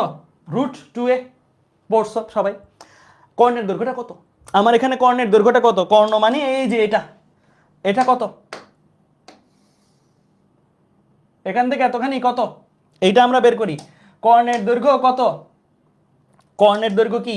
এই যে কেন্দ্রটা যদি এখানে থাকে, তাহলে দেখো একটা কর্নার থেকে আরেকটা কর্নার, দ্যাট মিনস এইটা থেকে এইটা পুরাটা বৃত্ত বলে দিছিল আর ব্যাসার্ধের, মানে এই বৃত্তটা আর ব্যাসার্ধের। কেন্দ্র যদি এটা হয়, তাহলে কেন্দ্র থেকে এক কণার দূরত্ব, কেন্দ্র থেকে এক কণা, কণাগুলো কই আছে? পরিধিতে না? কেন্দ্র থেকে পরিধির দূরত্ব কত? ব্যাসার্ধ। তাহলে এইটা হচ্ছে একটা ব্যাসার্ধ আর, আবার এখান থেকে এইটা, এটা কিন্তু আরেকটা ব্যাসার্ধ, আরেকটা আর। দ্যাট মিনস কর্ণের দৈর্ঘ্যটা কত? কর্ণের দৈর্ঘ্যটা এখান থেকে এই পর্যন্ত, দ্যাট মিনস 2r। তাহলে কর্ণের দৈর্ঘ্য হচ্ছে 2r, 2r is equal two √2a। এ মানে বর্গের এক বাহুর দৈর্ঘ্য, আর এখানে কর্ণের দৈর্ঘ্য পাইছি কত? 2r, ঠিক আছে? বর্গাকার ক্ষেত্রটার কর্ণের দৈর্ঘ্য 2r। তাহলে এখান থেকে আমরা ইজিলি এ বাইর করে ফেলতে পারবো না? এ হচ্ছে বর্গের বাহুর দৈর্ঘ্য, প্রতিটি বাহুর দৈর্ঘ্য। তাহলে এই ইজ ইকুয়াল কত? √2 এই পাশে চলে গেলে, ভাগ আকারে চলে গেলে আর √2 আসবে কিনা? কারণ 2 আসলে কি? √2 হোল স্কয়ার। √2 যদি এই পাশে ভাগ আকারে চলে যায়, 2 এর থেকে √2 ভাগ গেলে কে থাকবে? √2ই থাকবে। তাহলে a ইকুয়াল টু আর √2 কি বের করছি? প্রতিটা বাহুর দৈর্ঘ্য, অর্থাৎ এই যে এই বাহুর দৈর্ঘ্য বা এই বাহুর দৈর্ঘ্য, প্রতিটা বাহুর দৈর্ঘ্য আমরা বের করছি, ঠিক আছে? আচ্ছা, এখন আমাদের সুবিধা হবে কি করতে? এই যে দূরত্বগুলো বের করার জন্য এখন আমাদের সুবিধা হবে, ঠিক আছে? আচ্ছা, তো শুরু করি। আমাদের প্রথম কাজ কি? এ এর জন্য সি এর উপরে বল। এ আর সি এর মধ্যবর্তী দূরত্ব কত বলো? এ আর সি এর মধ্যবর্তী দূরত্ব 2r না? এ আর সি এর মধ্যবর্তী দূরত্ব কত? তোমরা বলো, বললে আমি কোনটা শুরু করব। এ আর সি এর মধ্যবর্তী দূরত্ব কত? 2r। তাহলে এ আর সি এর জন্য আকর্ষণ বল বের করতেছি, এ এর কারণে সি এর উপরে আকর্ষণ বল বের করতেছি। F equal to G M square divide by মধ্যবর্তী দূরত্ব স্কয়ার। মধ্যবর্তী দূরত্ব কত? মধ্যবর্তী দূরত্ব হচ্ছে 2r, লিখে ফেলি। 2r square. ঠিক আছে, ক্লিয়ার? তো 2r স্কোয়ার যদি হয় তাহলে আমি এখানে কি লিখবো? ফাইনালি ফর্মুলাটা আসবে এরকম, gm square divide by 4r square, right? এই জিনিসটা আসে। এই আকর্ষণ বলটা কোন দিকে কাজ করবে? কোন দিকে কাজ করবে? সি এর উপরে আকর্ষণ বল এর, তাহলে সি থেকে এ এর দিকে কাজ করবে। এটাকে অন্য কালার দিয়ে লিখি, কি কালার দেওয়া যায়? আচ্ছা এইভাবে এঁকে দিই, ব্লু। ঠিক আছে, এই যে আমি দিয়ে দিলাম, কি দিয়ে দিলাম? যেই আকর্ষণ বলটা আসবে সেই আকর্ষণ বলের ডিরেকশন দিয়ে দিলাম, সি থেকে এ এর দিকে। সি কণাটাকে, এ কণাটা এদিকে টানতেছে। ঠিক আছে, গেল। একইভাবে পরের গুলোও করে ফেলি ধূপধাপ। ঠিক আছে, একইভাবে পরের গুলো, বি এর জন্য সি এর উপরে বল, বি এর জন্য সি এর উপরে বল, এটাকে যদি বের করি এফ ইজ ইকুয়াল টু জি। এখানেও বি এর ভর, সি এর ভর, দুইজনের ভর কত? বি এর ভরও এম, সি এর ভরও এম, তাহলে এম ইন্টু এম মানে এম স্কোয়ার। এখন বি থেকে সি এর দূরত্ব কত? বি থেকে সি এর দূরত্ব কত? একটা বাহুর দৈর্ঘ্য, একটা বাহুর দৈর্ঘ্য মানে √2, রাইট? √2r। ঠিক আছে, √2r হোল স্কোয়ার, মধ্যবর্তী দূরত্ব স্কোয়ার দিতে হয় না? স্কোয়ার দিয়ে দিলাম। ঠিক আছে, এখন তুমি যদি লেখো লিখবা কি? gm square divide by √2r whole square. তাহলে √2 কে স্কোয়ার করলে 2 আর r কে স্কোয়ার করলে r স্কোয়ার। ঠিক আছে, তাহলে 2r স্কোয়ার আসছে, 2r স্কোয়ার আসছে। ঠিক আছে, ক্লিয়ার? ওকে ফাইন, ঠিক আছে। আচ্ছা এগুলাকে একটু নাম্বারিং দিয়ে ফেলি, কারণ বল তো এক একটা এক এক রকম। এটাকে F1 বল দাও, এটাকে F2 বল দাও। ঠিক আছে, আচ্ছা একইভাবে F3 বল, এটা কি? ডি এর জন্য সি এর উপরে বল। বলো তো এটা ভিন্ন কিছু আসবে নাকি একই আসবে? উপরেরটার মতো নিয়ে আসা উচিত না? ডি এর জন্য সি এর উপরে বল, তো ডি এর জন্য সি এর উপরে বল, ডি আর সি এর মধ্যবর্তী দূরত্ব কত? একটা বর্গের বাহু, অর্থাৎ আগেরটার মতন √2r। তাহলে এটাও লিখে ফেলি, একবারে লিখে ফেলি এটা, হ্যাঁ একবারেই লিখে ফেলি এটা। এটাই তো আসবে, উপরেরটাই তো আসবে, gm square divide by 2r square. এটাই মানে এই জিনিসটাই কপি পেস্ট, কারণ এটাও সি আর ডি এর দূরত্ব হচ্ছে একটা বর্গের বাহু। ঠিক আছে, ক্লিয়ার? আচ্ছা তাহলে আমরা F1 F2 F3 বের করলাম। এখন ডিরেকশনগুলো নিয়ে কথা বলি। অলরেডি F1 এর ডিরেকশন আমরা এঁকে দিছি। F1 এর ডিরেকশন কোন দিকে? F1 এর ডিরেকশন হচ্ছে সি থেকে এ এর দিকে, এটা হচ্ছে F1 এর ডিরেকশন। F2 এর ডিরেকশন কোন দিকে? F2 এর ডিরেকশন হচ্ছে এই দিকে, এটা হচ্ছে F2 এর ডিরেকশন। ঠিক আছে,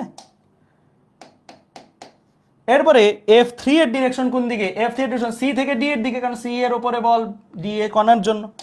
তাহলে এটা হচ্ছে F3 এর ডিরেকশন। তাহলে F1 F2 F3 এর ডিরেকশন বুঝছি, আমাদের জাস্ট কি করতে হবে? এগুলার লব্ধি বের করতে হবে, এগুলোর লব্ধি বের করতে হবে। ঠিক আছে, আচ্ছা আমাদের F1টা কিন্তু অলরেডি কেন্দ্র বরাবরই আছে। F2 আর F3 মধ্যবর্তী কোণ কত? F2 আর F3 এর মধ্যবর্তী কোণ কত? F2 আর F3 এর মধ্যবর্তী কোণ 90 ডিগ্রি। 90 ডিগ্রি যদি হয়, দুইটা ভেক্টরের লব্ধির সূত্র জানো না? r = √p² যোগ q² যোগ 2pk cos আলফা। তো সেটা যদি ফেলো তাহলে কিন্তু মোটামুটি কাজ হয়ে যায়। লিখে ফেলো, F2 ও F3 এর লব্ধি, লব্ধি কত? লব্ধি কত? √F2 স্কোয়ার যোগ F3 স্কোয়ার, মানে আমি √p² যোগ q² যোগ 2pq cos আলফা সূত্র ফেলছি। তো 2 into F2 into F3 cos alpha, alpha কত? 90, cos 90 এর ভ্যালুকে লিখতে হয়, cos 90 কত? 0। তাইলে আমি এই জিনিসটা না লিখলেও হয়, আমি ইচ্ছা করে লিখে দেখাইছি যে এটা 0 হয়ে যায়। যে তোমরা লেখার সময় বইয়ের এক্সামে কিন্তু এই জিনিসগুলো না লিখেই করে ফেলতে হবে, না লিখেই করে ফেলতে হবে। তাহলে F2 আর F3 এর লব্ধি কিন্তু আমি পেয়ে গেছি। লব্ধি কত? √F2 স্কোয়ার যোগ F3 স্কোয়ার। ঠিক আছে, ক্লিয়ার? বোঝা গেছে? আচ্ছা এখন আমাদের এই লব্ধিটা কাজ করবে কোথায় একটু বলো তো দেখি। এই লব্ধিটা কাজ করবে কোথায়? কোথায় কাজ করবে? আরেকটা জিনিস, এই লব্ধির ভ্যালুটা একটু সুন্দরও করে ফেলা যায়, কারণ F2 আর F3 কি ভ্যালুগতভাবে একই না? F3 কে কি F2 লেখা যায় না? লেখা যায়। একটু সুন্দর করে লিখলে, এটাকে একটু সুন্দর করে যদি লেখো তাহলে এরকম লেখা যায় আর কি, F2 স্কোয়ার, আচ্ছা 2F2 স্কোয়ার লিখে দাও, F2টারে বাইরে বের করে এরকম লেখা যায়। ঠিক আছে, মানে সুন্দর করে লিখলাম, কারণ F2 আর F3 বেসিক্যালি একই থিং, একই জিনিস। ঠিক আছে, আচ্ছা এখন এটা কোথায় কাজ করবে? এটা কিন্তু tan থিটা দিয়ে বের করা যায়, কিন্তু আমি তোমাদের থেকে আশা করবো তোমরা কমন সেন্স অ্যাপ্লাই করে বের করো। দুইটা সমান মানের বল যদি ক্রিয়া করে, তাদের লব্ধি কি? তাদের মধ্যবর্তী কোণকে সমদ্বিখণ্ডিত করে না? এরকম একটা জিনিস পড়ছো কিনা যে দুইটা সমান মানের ভেক্টর যদি পরস্পর একই বিন্দুতে ক্রিয়া করে তাদের লব্ধি তাদের মধ্যবর্তী কোণকে সমদ্বিখণ্ডিত করে, সমদ্বিখণ্ডিত যদি করে তাহলে মধ্যবর্তী কোণ ছিল 90, সমদ্বিখণ্ডিত করা মানে একদম মাঝখান দিয়ে যাওয়া অর্থাৎ বর্গের কর্ণ বরাবর যাওয়া, কারণ বর্গের কর্ণ কি করে সমদ্বিখণ্ডিত করে। তাহলে F2 এই যে বলটা আমরা পাইছি F2 √2 এটাও ঠিক এই বরাবরই কাজ করে যেই বরাবর অলরেডি F1 কাজ করতেছিল, যে বরাবর অলরেডি F1 কাজ করছে। তাহলে দেখো এই লাইন বরাবর বল কয়টা, F2 √2 আবার F1, দুইটা বলই এই লাইন বরাবর কাজ করতেছে। তাহলে আমরা এই দোনোটা বলের লব্ধি যদি বের করে ফেলি তাইলেই তো সি এর ওপরে মোট লব্ধি বল পেয়ে যাব, তাই না? তাহলে লিখো সি এর ওপর মোট বল কি মহাকর্ষ বল, যেই বলটা কাজ করে, হ্যাঁ মোট বল কত কাজ করে, সি এর উপরে মোট মহাকর্ষ বল কত কাজ করে, এইটা যোগ F1, তাই না? F1 যোগ কত, এই দুইটার লব্ধি অর্থাৎ F2 √2। ডিরেক্ট যোগ দিলাম কেন, কারণ একই লাইন বরাবর দুইটা বল যদি কাজ করে তাহলে আর ভেক্টর যোগ না, সরাসরি বীজগাণিতিক যোগ করা যায়, তাই না? একই লাইন বরাবর 10 নিউটন 5 নিউটন কাজ করলে আমি একবারে বলতে পারি না 15 নিউটন কাজ করে, 10 যোগ 5 একই লাইন বরাবর কাজ করতেছে। তাহলে আমার আর এই দুইটার লব্ধি করার জন্য আর √p² যোগ q² যোগ 2p cos আলফা করার দরকার নেই। এখন তুমি এখানে ভ্যালুগুলা সাবস্টিটিউট করে দাও, ভ্যালুগুলা সাবস্টিটিউট করে দাও। F1 এর জায়গায় ভ্যালু বসাই দাও কত, gm² ডিভাইড বাই কত 4r²। F2 এর জায়গায় ভ্যালু সাবস্টিটিউট করে দাও, F2 এর ভ্যালু কত, F2 এর ভ্যালু কত gm² ডিভাইড বাই 2r², ঠিক আছে? আচ্ছা, তারপরে √2 ছিল, √2 থাকবে, √2 ছিল কিন্তু একটা সাথে √2 থাকবে, ঠিক আছে? তো এই জিনিসটা আমার চলে আসে, বোঝা গেছে? কেউ যদি এ পর্যন্ত রেখে দাও কোনো সমস্যা নাই, সে নাম্বার পাবা, কারণ এখানে আর বের করার তেমন কিছু নাই। আচ্ছা সরি আমাদের তো বেগ বের করতে, বল তো বের করতে পারেনি। বল বের করতে বললে এতটুকু রেখে দিলেই মোর দেন ইনাফ, বল বের করতে বললে এতটুকু রেখে দিলেই আর কিছু করা লাগতো না, মোর দেন ইনাফ ছিল, ঠিক আছে? আমরা এখন যেটা করব সেটা হচ্ছে এইটা থেকে এই যে জিনিসটা আসছে এইটা থেকে একটু কমন টমন নেই, দেখি কি কি কমন নেওয়া যায়। এখান থেকে দেখো gm² divide by 4r², r²টাকে common নেই, r²টাকে কমন নিলে এখানে থাকবে কত 1/4 আর এখানে থাকবে কত √2/2 যোগ √2/2, √2/2 কে 1/√2 লেখা যায়, √2/2 কে 1/√2 লেখা যায়, তো 1/√2 লিখে দিলাম। এইটা হচ্ছে তার উপরে ক্রিয়াশীল বল। এখন এই বলটার তোমার সি বস্তুটাকে আকর্ষণ করতেছে কেন্দ্রের দিকে, সে যেহেতু ঘুরতেছে, সি বস্তুটা যেহেতু ঘুরতেছে, সেই বস্তুটার কেন্দ্রমুখী বল লাগবে, কেন্দ্রমুখী বলের যোগানদাতাকে এই বলই, কারণ এই বল ছাড়া তো আর কোনো বল এক্সিস্টই করে না এখানে। তাহলে এই বলটা সরাসরি কিসের যোগান দিচ্ছে, এই বলটা সরাসরি কেন্দ্রমুখী বলের যোগান দিচ্ছে। তাহলে আমরা পরের জায়গায় লিখে দিতে পারবো এখানে কেন্দ্রমুখী বল ইজ ইকুয়াল টু এটা, মানে কেন্দ্রমুখী বল যোগান দিচ্ছে যেহেতু এই বলটাই, এই বলটা ছাড়া আর কোনো বল নাই, তাহলে কেন্দ্রমুখী বল ইজ ইকুয়াল টু এই জিনিসটা। কেন্দ্রমুখী বলের সূত্র তোমরা প্রথমত পড়ছো কি mv²/r, এটা থাকবে ইজ ইকুয়াল টু দিয়ে এই বলটাই সমান সমানে ডিরেক্ট লিখে দিবা, gm² ডিভাইড বাই কত r², আর এখানে কি আছে 1/4 যোগ 1/√2, বাস। এখন তোমার যতটুকু কাটাকাটি করা যায় ততটুকু তুমি কাটাকাটি করে ফেলো। তাহলে m আর m, একটা m কাটাকাটি যাবে, একটা m থেকে যাবে এখানে, হ্যাঁ। আর আর এখানে কিন্তু স্মল r দিয়ে লিখছি, যেহেতু সে ঘুরতেছে কোন ব্যাসার্ধ পথে, ক্যাপিটাল আর ব্যাসার্ধ পথে, তাহলে স্মল আরটাকে, যেহেতু এটা ব্যাসার্ধই স্মল আর, ব্যাসার্ধটাকে আমি ক্যাপিটাল আর, আমাদের প্রশ্নে যেহেতু ক্যাপিটাল আর দিয়ে বলছে ক্যাপিটাল আর লিখে দিলাম। তাহলে এই ক্যাপিটাল আর, এখানে একটা ক্যাপিটাল আর কাটাকাটি গেলে একটা ক্যাপিটাল আর থাকবে। তাহলে এখানে আছে gm/R, gm/R, ঠিক আছে? এখন তোমার এই জায়গা থেকে বের করতে হবে কাকে, এই জায়গা থেকে বের করতে হবে ভিটাকে। তো ভি কত আসে বলো, ভি কত আসবে, ভি কত আসবে, v² হচ্ছে gm/R এই জিনিসটা। তাহলে ভি ইকুয়াল টু একটা জাস্ট রুট হবে, আর জাস্ট রুট হবে √gm/R 1/4 যোগ 1/√, বাস। এই হচ্ছে তোমার অ্যান্সার, এই হচ্ছে তোমার অ্যান্সার। দেখো এই হচ্ছে তোমার অ্যান্সার এই ম্যাথের, ঠিক আছে? ওকে, ক্লিয়ার? ক্লিয়ার? বোঝা গেছে? তাহলে এই ম্যাথের মাধ্যমে আমরা কিছু কনসেপ্ট ক্লিয়ার করছি, কিন্তু এই ম্যাথের মাধ্যমে আমরা কিন্তু কিছু কনসেপ্ট ক্লিয়ার করছি। ফার্স্ট কনসেপ্ট কি, যে আমাদের যদি কোনো বস্তু ঘুরে তার ঘোরার জন্য একটা কেন্দ্রমুখী বল লাগবে, আর ওই কেন্দ্রমুখী বলের যোগান কেউ না কেউ দিতে হবে। যদি শুধু মহাকর্ষ বল থাকে তাহলে মহাকর্ষ বলই কেন্দ্রমুখী বলের যোগান দিবে। আমরা সি বস্তু, যে কোনো একটা বস্তু নিছি, 4টা বস্তু আছে, যে কোনো একটা বস্তু নিয়ে করলে একই রেজাল্টই আসবে। ওই বস্তুটার উপরে বাকি যে 3 বস্তু আছে কত বল দেয় সেগুলো বের করছে। এ এর জন্য সি এর উপরে বল, বি এর জন্য সি এর উপর বল, ডি এর জন্য সি এর উপর বল বের করছে। বলগুলোর ডিরেকশনগুলোও কিন্তু একে ফেলছি। সি এর এর জন্য বলটা কি এই ডিরেকশন বরাবর, ডি এর জন্য বলটা কি এই ডিরেকশন বরাবর, বি এর জন্য বলটা কি এই ডিরেকশন বরাবর। এরপরে বলগুলার লব্ধি করছি, বলগুলার লব্ধি করছি। লব্ধি কিভাবে করে? লব্ধি করার ক্ষেত্রে আমরা যেই 2টা বল এই কেন্দ্রমুখী বরাবর ছিল না আগে, সেই 2টা বল যেহেতু 90 ডিগ্রি করেছিল, সেই 2টা বলের লব্ধি আগে করছি। সেই 2টা বলের লব্ধি তোমরা √p² যোগ q² যোগ 2p cos আলফা দিয়ে করে ফেলছো, এরকম আসছে। এরপরে সি এর উপরে দেখলাম যে এই যে লব্ধি বলটা, এই লব্ধি বলটাও কিন্তু কাজ করে সমান মানের বল, সমদ্বিখণ্ডিত করবে, কাজ করবে কি সি এ বরাবর, লিখে রাখতে পারো পাশে, এটাও কাজ করবে কি সি এ বরাবর।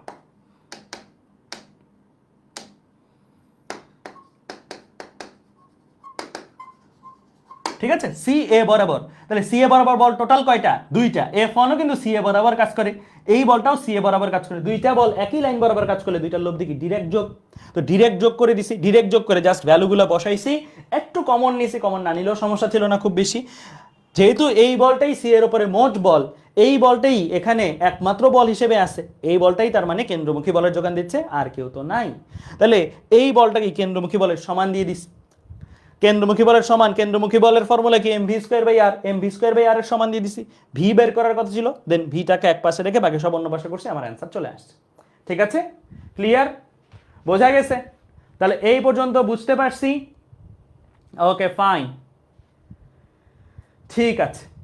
তাহলে আমরা এই পর্যন্ত বুঝতে পারলাম। একজন বলছো, প্লাবন আহমেদ বলছো, ভাইয়া অন্য বিন্দু দিয়ে যদি লব্ধি কাজ করতো কি করতাম? Good question. আমাদের দরকার ছিল কেন্দ্র বরাবর কত বল সে পাচ্ছে সেটা বের করা, কেন্দ্র বরাবর কত বল সে পাচ্ছে সেটা বের করা। আমাদের এখানে ফরচুনেটলি সব বলই কেন্দ্র বরাবর, পুরোটা বলই কেন্দ্র বরাবর। তোমাদের ক্ষেত্রে যখন ফিজিক্সের ম্যাথগুলো নর্মালি এরকম দিবে, কেন্দ্র বরাবরই দিবে, কারণ কেন্দ্র বরাবর বল না থেকে অন্য বরাবর যদি একটা বল থাকে, সমস্যাটা কোথায়? তখন আর বৃত্তপথে ঘুরবে না, তখন সে স্পাইরাল হয়ে যাবে। তো স্পাইরাল ফর্মের ম্যাপ তোমাদের ক্ষেত্রে নর্মালি নাই। যদি অন্য বরাবর একটু বল থাকতো তাহলে সে স্পাইরাল শেপ ধারণ করতো, বৃত্ত বরাবর আর ঘুরতো না। বৃত্ত বরাবর ঘুরতে হলে অনলি কেন্দ্র বরাবর বলই থাকতে হবে। ঠিক আছে, লব্ধি বল। ওকে, ভাইয়া f1 cos 45 f2 cos 45 দিয়ে করলে হবে না? হ্যাঁ হবে, একই রেজাল্টই আসবে, কোনো সমস্যা নাই। ঠিক আছে, ক্লিয়ার, ওকে ফাইন।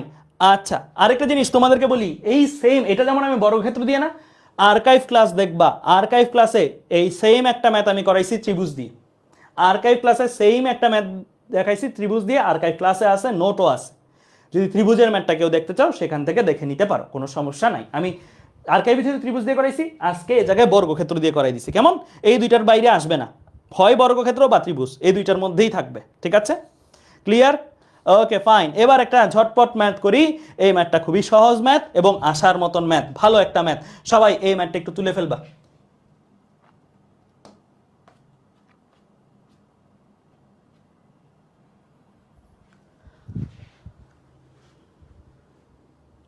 এম ভিন্ন হলে কি হতো? কোনো সমস্যা নাই তো।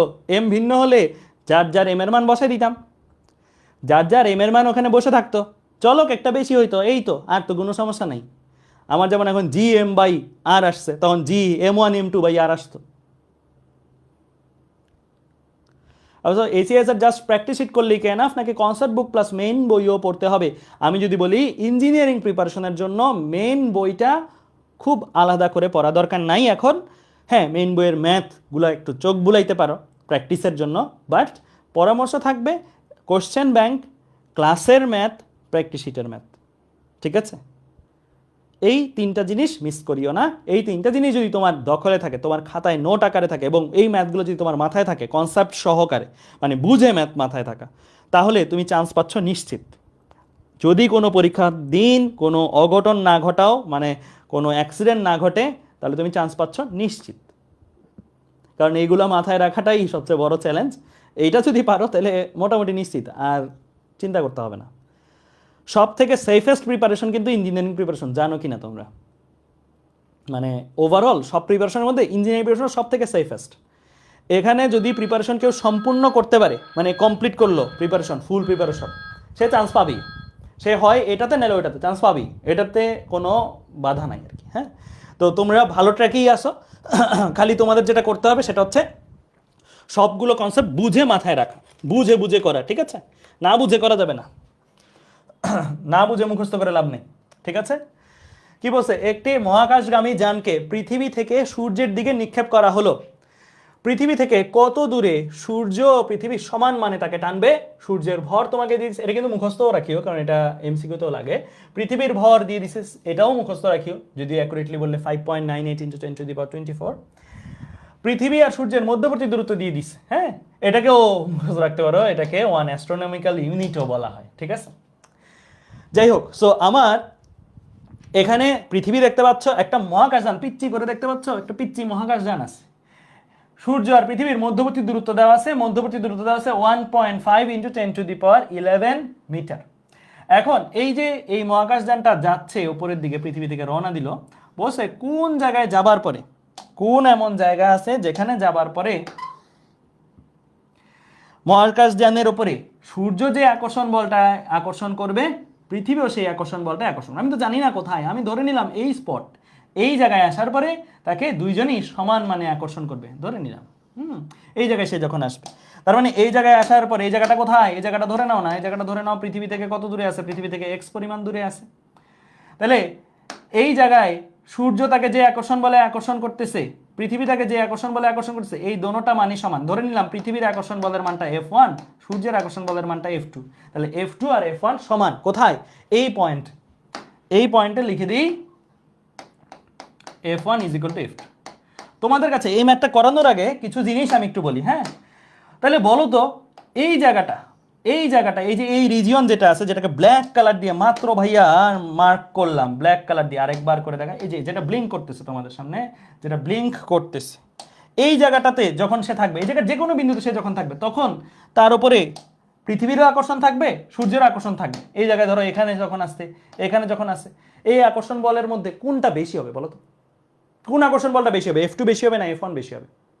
সানের, এক্স্যাক্টলি, যার কাছাকাছি তার আকর্ষণ বলটা বেশি, কারণ ডি এর সাথে আকর্ষণ বলটা কি ব্যস্তানুপাতিক সম্পর্ক, যত কাছে তত ডি কম, ডি যত কম এফ তত বেশি, তাই না?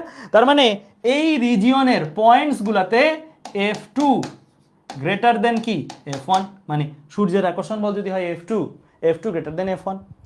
অন দ্য আদার হ্যান্ড আবার এই জায়গায়, এই জায়গার পয়েন্টস গুলাতে, এই জায়গায় বিভিন্ন বিন্দুতে আকর্ষণ বল কোনটা বেশি?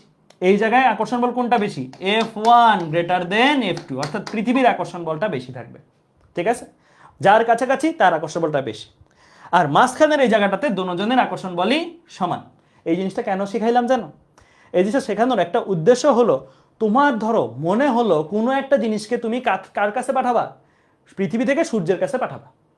তুমি সূর্য পর্যন্ত যাওয়ার জন্য কত বেগে নিক্ষেপ করতে হবে সেই বেগে মারবা, নাকি এই মাঝখানে যাওয়ার জন্য যত বেগে নিক্ষেপ করতে হবে সেই বেগে মারবা? বলো তো, একটু কমন সেন্স অ্যাপ্লাই করবে, কোনটা ইফিশিয়েন্ট হবে? কোনটা বেশি ইফিশিয়েন্ট হবে?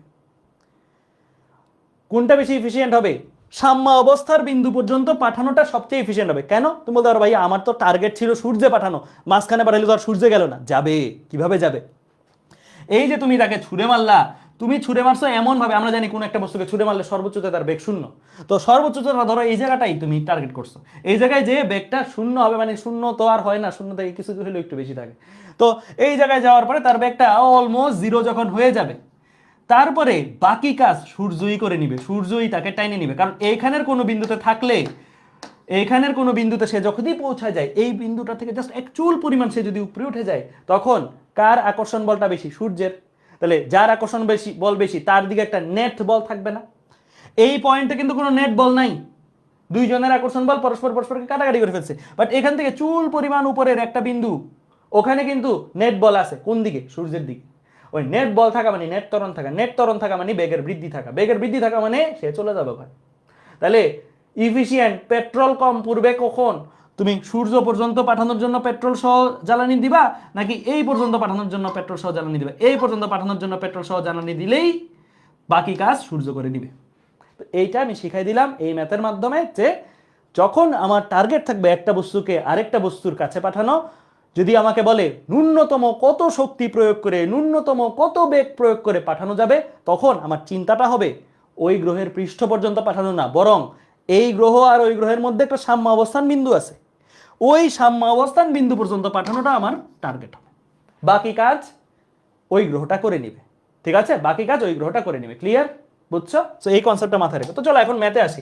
আমি এতক্ষণ যে কথাগুলো বললাম এই ম্যাথের সাথে সম্পর্কিত না, বাট সামনেই একটা ম্যাথ করবো, এরকমই ওই ম্যাথের কনসেপ্টে এটা লাগবে, এর জন্য আমি শিখাই দিলাম এখানে। একটি মহাকাশগামী যানকে পৃথিবী থেকে সূর্যের দিকে নিক্ষেপ করা হয়েছে। পৃথিবী থেকে সূর্য কত দূরত্বে সমান মানে টানবে? আমি জানি না, আমি ধরে নিলাম এক্স দূরত্বে। তোমাদের কিন্তু ধরি এক্স দূরত্বে এসব লেখা দরকার নেই, এইচএসসিতে লিখছো এখন লেখা দরকার নেই। এখন তুমি ডিরেক্ট একদম অন পয়েন্টে আসবা। পৃথিবী কর্তৃক সূর্যের আকর্ষণ বল F1, আর পৃথিবী কর্তৃক মহাকাশযানের উপর আকর্ষণ বল F1, সূর্য কর্তৃক মহাকাশযানের উপর আকর্ষণ বল F2। প্রশ্ন মতে F1 = F2। প্রশ্ন মতে কথাটাও লেখা দরকার নেই, বুয়েট এক্সামের স্টাইলে লেখাচ্ছি, ঠিক আছে? তাহলে তুমি F1 পৃথিবী এবং এই যে এই পিচ্চি মহাকাশযান আছে তাদের মধ্যকার আকর্ষণ বল। হ্যাঁ, পৃথিবীর ভর জানি না লিখে দাও জানি তো ME, মাস অফ আর্থ। আর কৃত্রিম উপগ্রহটার বা স্যাটেলাইটটার ভর জানি না, ধরে নিলাম স্মল m, মহাকাশযানটার। ঠিক আছে, তাহলে আমার ফর্মুলা অনুসারে কি লিখবো? ফর্মুলা অনুসারে লিখবো G small m capital ME, মহাকাশযানের ভর পৃথিবীর ভর ডিভাইড বাই তাদের মধ্যবর্তী দূরত্ব স্কয়ার, ধরে নিছি x স্কয়ার। হ্যাঁ, মানে x দূরত্বে আমরা যেহেতু সমান ধরে নিছি। একইভাবে এই পয়েন্টে যখন আসবে, এই পয়েন্টে সূর্য কর্তৃক সূর্যের ভর কত জানি না, ধরে নিলাম ms, দেওয়া আছে যদিও পরে বসাচ্ছি আর কি। তাহলে মহাকাশযানের ভর স্মল m, সূর্যের ভর ms, mass of sun, divide by দূরত্ব। যেহেতু এখান থেকে এই ডিসটেন্সটা 1.5 × 10⁻11, তাহলে এই ডিসটেন্সটা কত হবে? এই ডিসটেন্সটা হচ্ছে 1.5 × 10⁻11 থেকে তুমি বাদ দিয়ে দিবা, কাকে বাদ দিয়ে দিবা? x বাদ দিয়ে দিবা, তাহলেই হয়ে যাবে। ঠিক আছে, তাহলে 1.5 × 10⁻11 বিয়োগ x, এগুলোর উপরে আবার স্কোয়ার আছে একটা, কেমন?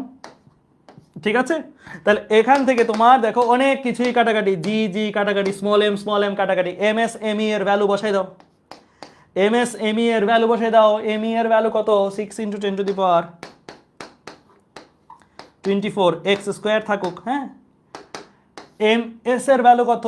2 × 10⁻30 ডিভাইডেড বাই এই জিনিসটা, অর্থাৎ 1.5 × 10⁻11 বিয়োগ x স্কোয়ার। ঠিক আছে, ব্যাস এখন তোমার কাজ হচ্ছে এখান থেকে x বের করা। আরেকটা জিনিস শিখাই দিই, সবাই ক্যালকুলেটরের ভালো ইউজ জানতে হবে।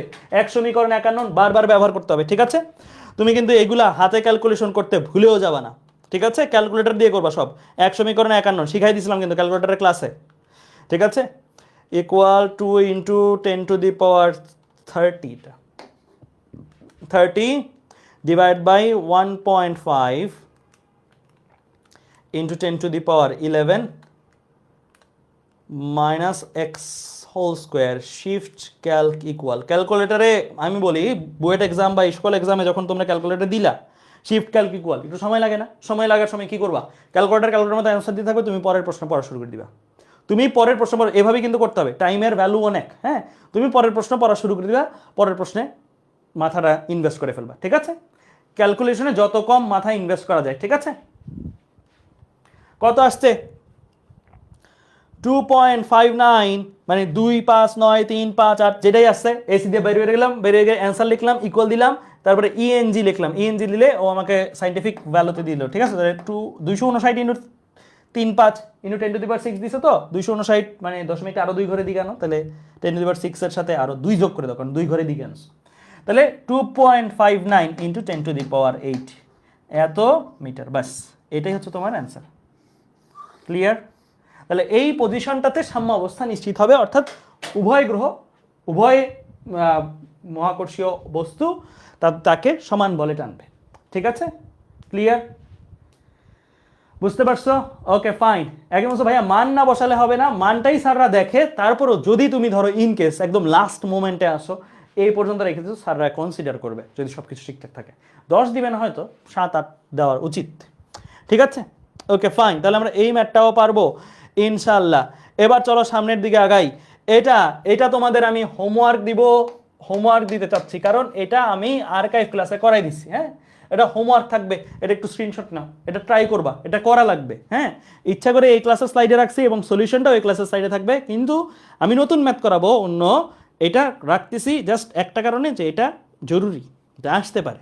ঠিক আছে, যদি বুঝতে সমস্যা হয় এটা আর্কাইভ ক্লাসে চলে যাবে, আর্কাইভ ক্লাসে এটা আছে, আর নিজেরাও পারবা হোপফুলি।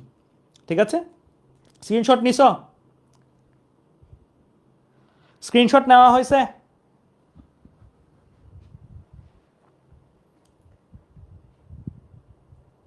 ওকে ফাইন, ঠিক আছে, তাহলে আমরা এটা পারবো। হ্যাঁ, আচ্ছা, এবার আসি জি এর সূত্র।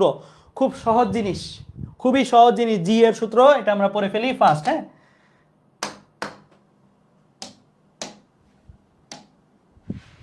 এই হচ্ছে পৃথিবী। পৃথিবীর উপরে ধরো একটা বস্তু আছে, বস্তুটাকে আঁকি, বস্তুটা হচ্ছে এটা। এই বস্তুটার পৃথিবীকে আকর্ষণ করতেছে, পৃথিবীও এই বস্তুটাকে আকর্ষণ করতেছে। ঠিক আছে, তাহলে দুইটা বস্তুকে আকর্ষণ করছে। এই বস্তুটাকে একটু নিচে আঁকি, পৃষ্ঠে আঁকি। ঠিক আছে, পৃষ্ঠে আঁকি, এইখানে আঁকলাম। ওকে ফাইন, তাহলে দেখো আকর্ষণ বলগুলো একটু আঁকে ফেলি। এই বস্তুটা থেকে পৃথিবীর কেন্দ্রের দিক, বস্তুকে পৃথিবী যত বলে আকর্ষণ করতেছে রেড কালার দিয়ে আঁকলাম, আর ব্ল্যাক কালার দিয়ে আঁকলাম পৃথিবীটাকে বস্তু তার নিজের দিকে যত বলে আকর্ষণ করতেছে, মানে পারস্পরিক আকর্ষণ বলতো, তাই না? প্রত্যেককে আকর্ষণ করতেছে। তো আমরা সবাই এই ফর্মুলাটা জানি যে এফ ইজ ইকুয়াল টু জি, এই পিচ্চি বস্তুটার ভর হচ্ছে স্মল এম আর পৃথিবীর ভর হচ্ছে ক্যাপিটাল এম যদি হয়, তাহলে small M capital M divide by তাদের মধ্যবর্তী দূরত্ব স্কোয়ার। যেহেতু পৃষ্ঠেই অবস্থান করতেছে, তাহলে মধ্যবর্তী দূরত্ব কত? পৃষ্ঠে যে কোনো বস্তুই থাকুক না কেন তার থেকে পৃথিবীর কেন্দ্রের দূরত্ব পৃথিবীর ব্যাসার্ধ, পৃষ্ঠ থেকে পৃথিবীর কেন্দ্রের দূরত্ব থেকে পৃথিবীর ব্যাসার্ধ, তাহলে G capital M small M divide by R square. এখন এই জিনিসটা কি আমরা বলি না আমাদের ওজন এত, এই জিনিসটাই আসলে আমাদের ওজন, অর্থাৎ এম জি হিসেবে কাজ করে। এতটুকু হচ্ছে মহাকর্ষ বল। আর এই জিনিসটাই যেহেতু ওজন হিসেবে পরিচিত, ওজন মিন্স বল, আর যে কোনো বলকে ভাঙায় লেখা যায় ভর ইন্টু ত্বরণ ফরম্যাট। তাহলে ওজন বল ইজ ইকুয়াল টু কি? ভর ইন্টু ত্বরণ। ভর কি? যেই বস্তুর ওজন বের করতেছি, এই বস্তুর যদি ওজন বের করে, তাহলে এই বস্তুর ভর ইন্টু ত্বরণ। এই ত্বরণটাকে আমরা একটা স্পেশাল নামে রাখি, সেটা হচ্ছে কি জি। এটা তোমরা সবাই জানো, ছোটবেলার পড়া। জি হচ্ছে অভিকর্ষজ ত্বরণ নামে পরিচিত। এটা নিয়ে আমাদের এই ক্লাসে অনেক পড়াশোনা হবে। ঠিক আছে, তো অভিকর্ষজ ত্বরণ, এটার আইডিয়াল ভ্যালু আছে 9 পয়েন্ট, এটা আমরা সব জায়গায় ইউজ করি। তারপরে এটার ভ্যালু ফ্ল্যাকচুয়েট করে, আমরা ওই ভ্যালুগুলো নিয়েও কাজ করব। ঠিক আছে, আমরা এই জি এর ফর্মুলাটা যদি বের করতে, যেহেতু এই জিনিসটা ইজ ইকুয়াল টু এই জিনিসটা, তাহলে এই দুইটা সম্পর্ককে কাজে লাগাই আমরা কিছু সম্পর্ক আনতে পারি। Small G is equal to small M কাটাকাটি চলে গেলে থাকবে G capital M divide by R square. এইটা হচ্ছে সর্বপ্রথম ফর্মুলা যেটা আমরা ইউজ করতে পারি। এটা সর্বপ্রথম ফর্মুলা যেটা আমরা ইউজ করতে পারি যে কোনো গ্রহের। ক্যাপিটাল এম কিন্তু আছে, স্মল এম কিন্তু নাই। ক্যাপিটাল এম কি ছিল? গ্রহের ভর। যে কোনো গ্রহের ভর জানলে, ওই গ্রহের ব্যাসার্ধ জানলে, ওই গ্রহের পৃষ্ঠে জি কত সেটা বের করে ফেলতে পারবা। এটা হচ্ছে ভূপৃষ্ঠের জি নির্ণয়ের ফর্মুলা। সব জায়গার জি এটা বের করবে না, এটা বের করবে শুধু ভূপৃষ্ঠের জি। ঠিক আছে, ঠিক আছে, ক্লিয়ার? ভর লাগে আর ব্যাসার্ধ লাগে, এটা শুধু পৃথিবীর জন্য না, যে কোনো গ্রহের ক্ষেত্রে উপযুক্ত। ঠিক আছে, আচ্ছা, এখন এটা থেকে আবার আরেকটা ভার্সন আমরা ক্রিয়েট করতে পারি। সেটা হচ্ছে এই যে জিটা আছে, জি থাকুক, এই এম এগুলো ভাঙায় দেখাচ্ছি কেন? কারণ বেশিরভাগ ম্যাথে এই ভাঙানো লাইনগুলো ফর্মুলা হিসেবে ইউজ করা হয়। এম কি? ভর ইন্টু আয়তন লেখা যায়। ভরকে কি? ঘনত্ব ইন্টু আয়তন লেখা যায়। তাহলে ঘনত্ব কত? 4/3 পাই আর কিউব, আর ঘনত্ব তো রো। ঠিক আছে, আর নিচে কি আছে? আর স্কোয়ার। তাহলে আর স্কোয়ার আর কিউব কাটাকাটি যে থাকবে কি? 4/3 পাই জি রো আর। এই যে লাইনটা আমি লিখলাম, এটাকে একটা ফর্মুলা হিসেবে ট্রিট করা যায়। তাহলে আরেকটা ফর্মুলা আমরা পেয়ে গেলাম, দুইটা ফর্মুলা আমাদের, 4/3 পাই জি রো আর। তাহলে এই দুইটা ফর্মুলা আমরা ইউজ করব কিসের জন্য ভাইয়া? অনলি ভূপৃষ্ঠের জন্য, অনলি ভূপৃষ্ঠের জন্য। ঠিক আছে, অন্য জায়গার জন্য না, শুধু ভূপৃষ্ঠের জন্য। ঠিক আছে, লেখা হয়েছে? লেখা হইলে বলিও। ছোট্ট জিনিস, সহজ জিনিস, লেখা হইলে বলবা, লেখা হইলে সবাই বলবা। রোটা কি? এই ফর্মুলাটা নিচেরটা ইউজ করবো কখন, উপরেরটা ইউজ করবো কখন? উপরেরটা ইউজ করবো যদি গ্রহের ভর দেওয়া থাকে, গ্রহের ব্যাসার্ধ দেওয়া থাকে, আর নিচেরটা ইউজ করবো যদি গ্রহের ঘনত্ব দেওয়া থাকে। লিখে ফেলো এটার পরিচয়, গ্রহের ঘনত্ব। শুধু ঘনত্ব লিখিও না, গড় ঘনত্ব লেখো, গড় ঘনত্ব লেখো, ঠিক আছে? শুধু ঘনত্ব লিখো না, গড় ঘনত্ব লেখো। কারণ ঘনত্ব আমরা জানি সারফেসিয়াল লেয়ারে যা হবে ভেতরে কিন্তু তা হবে না, একটু বেশি ঘন থাকে ভেতরে, কিন্তু আমরা গড় ঘনত্ব ওভারঅল একটা ভ্যালু হিসেবেই নিব, ঠিক আছে? আরেকটা জিনিস তোমাদের একটু বলে রাখি, আমরা নর্মালি এই ম্যাথগুলো করার ক্ষেত্রে ক্যাপিটাল এম মানে কি, যদি পৃথিবীর জন্য লেখো আমরা 6 × 10⁻24 কেজি, একটু আগে ম্যাথে ইউজ করছি, হ্যাঁ এটা লিখি, বাট এটা পারতপক্ষে লিখিও না যদি না দেওয়া থাকে।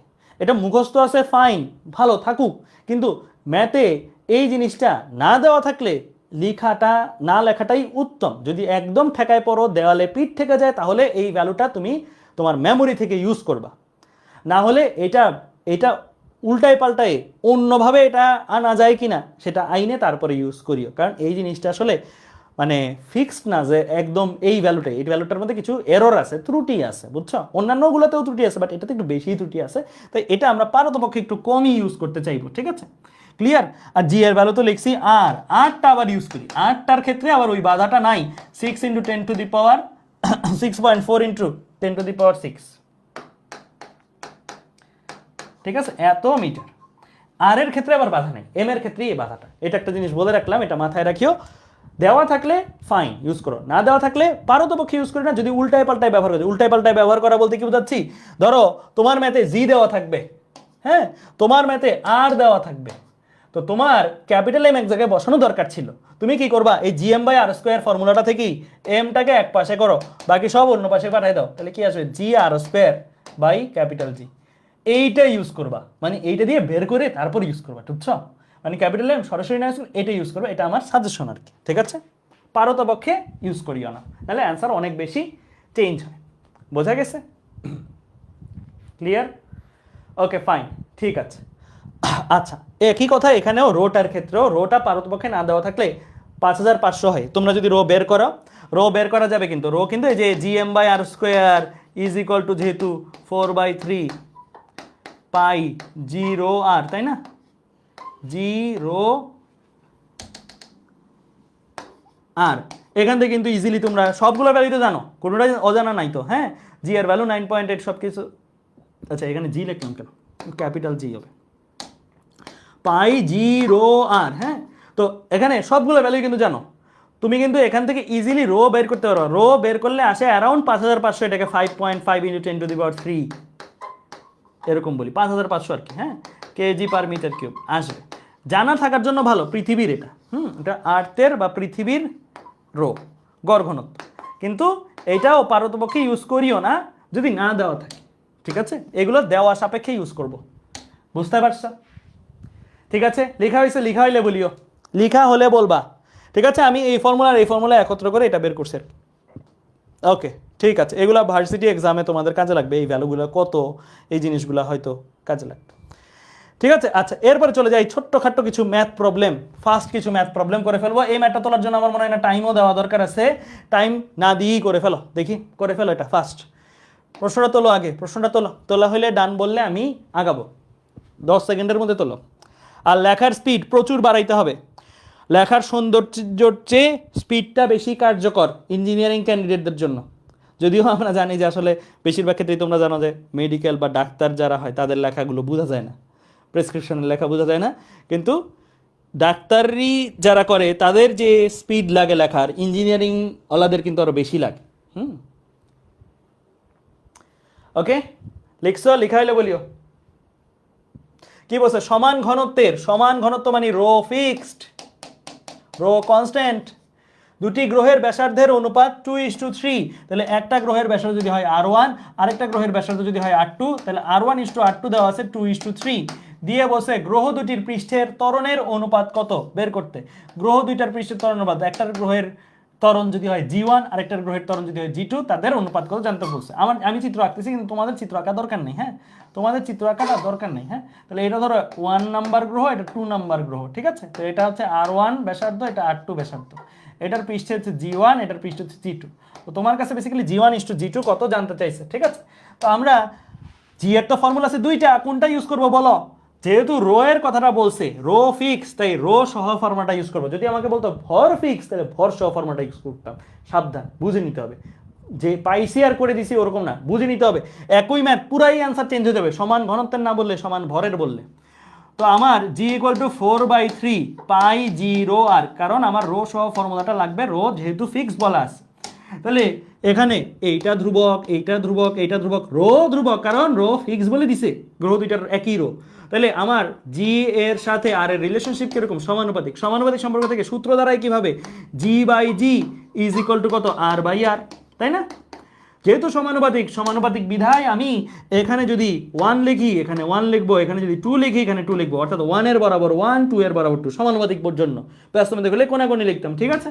তাহলে আমার কিন্তু ভ্যালু মোটামুটি চলে আসছে। R1:R2 দেওয়া আছে 2/3, R1/R2 দরকার। R1:R2 মানে আসলে R1/R2, 2:3 মানে 2/3, তাহলে 2/3 চলে আসছে। G1/G2 = 2/3, তাহলে তোমার কাছে লাগতো হচ্ছে G1:G2 কত, রাইট? G1:G2 মানে G1/G2 টাই, তাহলে একই আসছে 2/3। এই ম্যাথগুলা করাও লাগবে না, যদি তুমি করতে করতে স্মার্ট এনাফ হয়ে যাও। তুমি যদি এই জিনিসটা কখনো জানিয়ে ফেলতে পারো, তাহলে বুঝতে হবে এই চলকের যা রেশিও, এই চলকের সেই একই রেশিও, সমানুপাতিক সম্পর্ক পাওয়ার 1। এক চলকের যা রেশিও আরেক চলকের তাই রেশিও আসবে।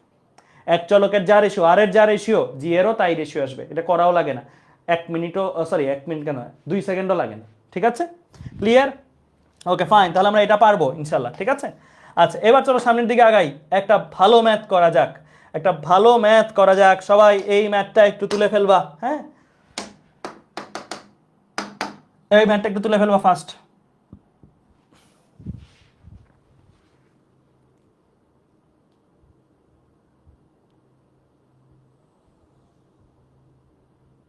সুন্দর ম্যাথ, আসার মতন ম্যাথ অ্যাডমিশন এক্সামে। আরেকটা জিনিস, আমাদের থেকে কিন্তু মোটামুটি ভালোই ম্যাথ কমনও আসে। আমি যদিও বলবো ইঞ্জিনিয়ারিংয়ে কখনোই কমনের আশা করা উচিত না, কনসেপ্ট কমন আসবে 100%, বাট ম্যাথ কমন আশা করা উচিত না। বাট স্টিল বিগত বছরগুলোতে কিন্তু আমার সরাসরি 3টা ম্যাথ কমন আসছিল বুয়েট এক্সামে। তো আলটিমেটলি এরকম ম্যাথ কিন্তু সরাসরি কমন আসতে পারে, কারণ বুয়েটে যে প্রশ্নগুলো হয় এগুলো কিন্তু ক্রিয়েটিভ হয় না, অ্যাকচুয়ালি কালেকশন করা হয়, বিভিন্ন বই বিভিন্ন সোর্স থেকে কালেকশন করা হয়, যেটা আমরাও করি। তো ফরচুনেট থাকলে, ভাগ্য ভালো থাকলে অনেকগুলো ম্যাথ দেখবা সরাসরি মিলে গেছে, ঠিক আছে?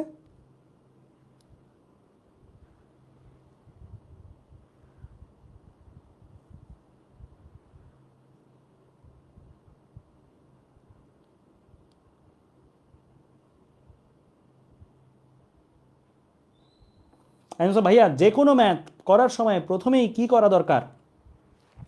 প্রথমে প্রশ্নটা পড়ে কি চাইছে সেটা দেখা দরকার। যেটা চাইছে সেটার কোনো সূত্র জানা আছে কিনা, যেটা চাইছে সেটা তো অবশ্যই একটা চলক হবে, ওই চলকের সূত্র কি কি শিখছো ওটা রিকল করা দরকার।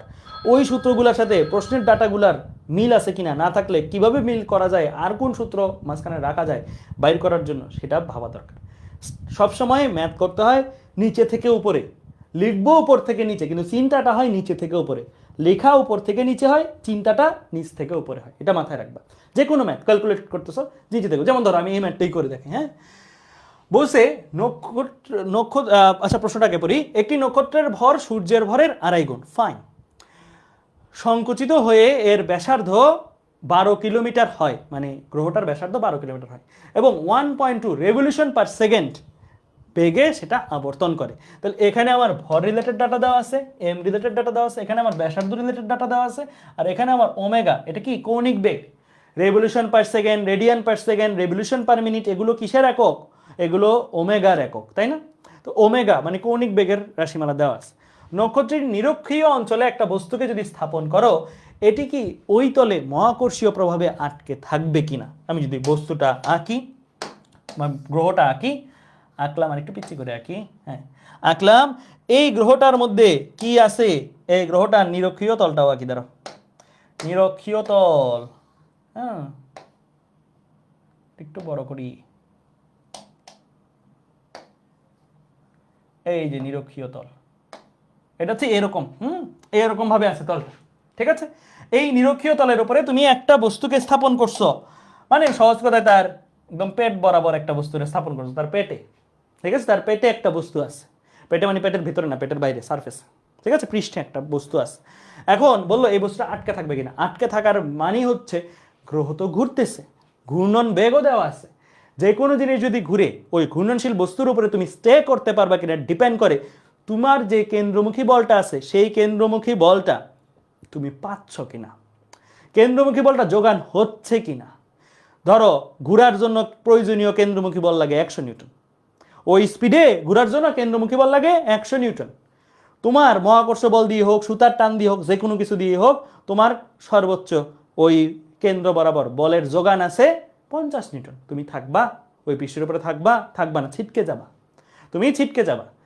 যতটুকু কেন্দ্রমুখী বল দরকার তার চেয়ে যদি বেশি বল তোমার কাছে থাকে বা সমান পরিমাণ বল যদি তোমার থাকে, যোগান হয় মহাকর্ষ দ্বারা, সুতার টান দ্বারা, তাহলে তুমি বুঝবা তুমি সেখানে থাকবা। মানে কন্ডিশন হলো, আটকে থাকার কন্ডিশন হলো, আটকে থাকার কন্ডিশন হলো যেই কেন্দ্রমুখী বলটা লাগবে সেই কেন্দ্রমুখী বলটা যোগান হইতে হবে, এফসি যোগান হইতে হবে। এখন এফসি যোগান হচ্ছে কার দ্বারা? গ্র্যাভিটেশনাল ফোর্স দ্বারা। তাহলে এফসি এফজি এর চেয়ে কম হবে বা সমান হবে, তাহলেই আমরা সেই পৃষ্ঠে বা সেই গ্রহতে থাকতে পারবো, অরেলস সেই গ্রহতে থাকতে পারবো না, ছিটকে চলে যাব। এটা চিন্তা করতে পারো তোমরা, এরকম ঘূর্ণনশীল বস্তু কি হতে পারে? তোমরা ধরো কোনো একটা রাইড, এই যে ফ্যান্টাসি কিংবা বা বিভিন্ন জায়গায় চলো না, বিভিন্ন রাইড ঘুরায় না অনেক, তো তুমি যদি না ধরে থাকো ছিটকে চলে যাও। ধরে থাকার মাধ্যমে কি অর্জন হইলো? কেন্দ্রমুখী বলের যোগান হইলো। তুমি ধরে রাখছো, ওইটার একটা বাধা বল তোমাকে কেন্দ্রমুখী বল যোগান দিচ্ছে। এই কেন্দ্রমুখী বলের কারণে তুমি জায়গার উপরে বসে থাকতে পারতেছো, না হলে ছিটকে চলে যেতে। ঠিক আছে, ওকে। তাহলে আমার এখন এই জায়গায় বাইর করতে হবে এফসি কত, এফজি কত। এফসি আর এফজি এর মধ্যে দেখতে হবে কে বড়। এফজি যদি বড় হয় দেন ফাইন, এফজি যদি সমান হয় এফসি দেন ও ফাইন, এফজি যদি কম হয় এফসি যতটুকু কেন্দ্রমুখী বল দরকার ছিল তার চেয়ে কম, তাইলে নট ফাইন। ঠিক আছে, আমি জিনিসগুলো এভাবে মনে রাখতাম। বিশ্বকাপ চলতেছে না, এভাবে মনে রাখতাম ক্রিকেট খেলার মতো। একটা ব্যাটসম্যান, একটা টিম কি রান টার্গেট দেয়, আরেকটা টিমকে রান চেস করে। যেই রানটা টার্গেট ওইটা হচ্ছে তোমার, মনে করতে পারো যতটুকু কেন্দ্রমুখী বল দরকার। আর যেই রানটা করতেছে দ্বিতীয় টিম ব্যাটিংয়ে নেমে, সেটা হচ্ছে যেই পরিমাণের বল সে যোগান দিচ্ছে।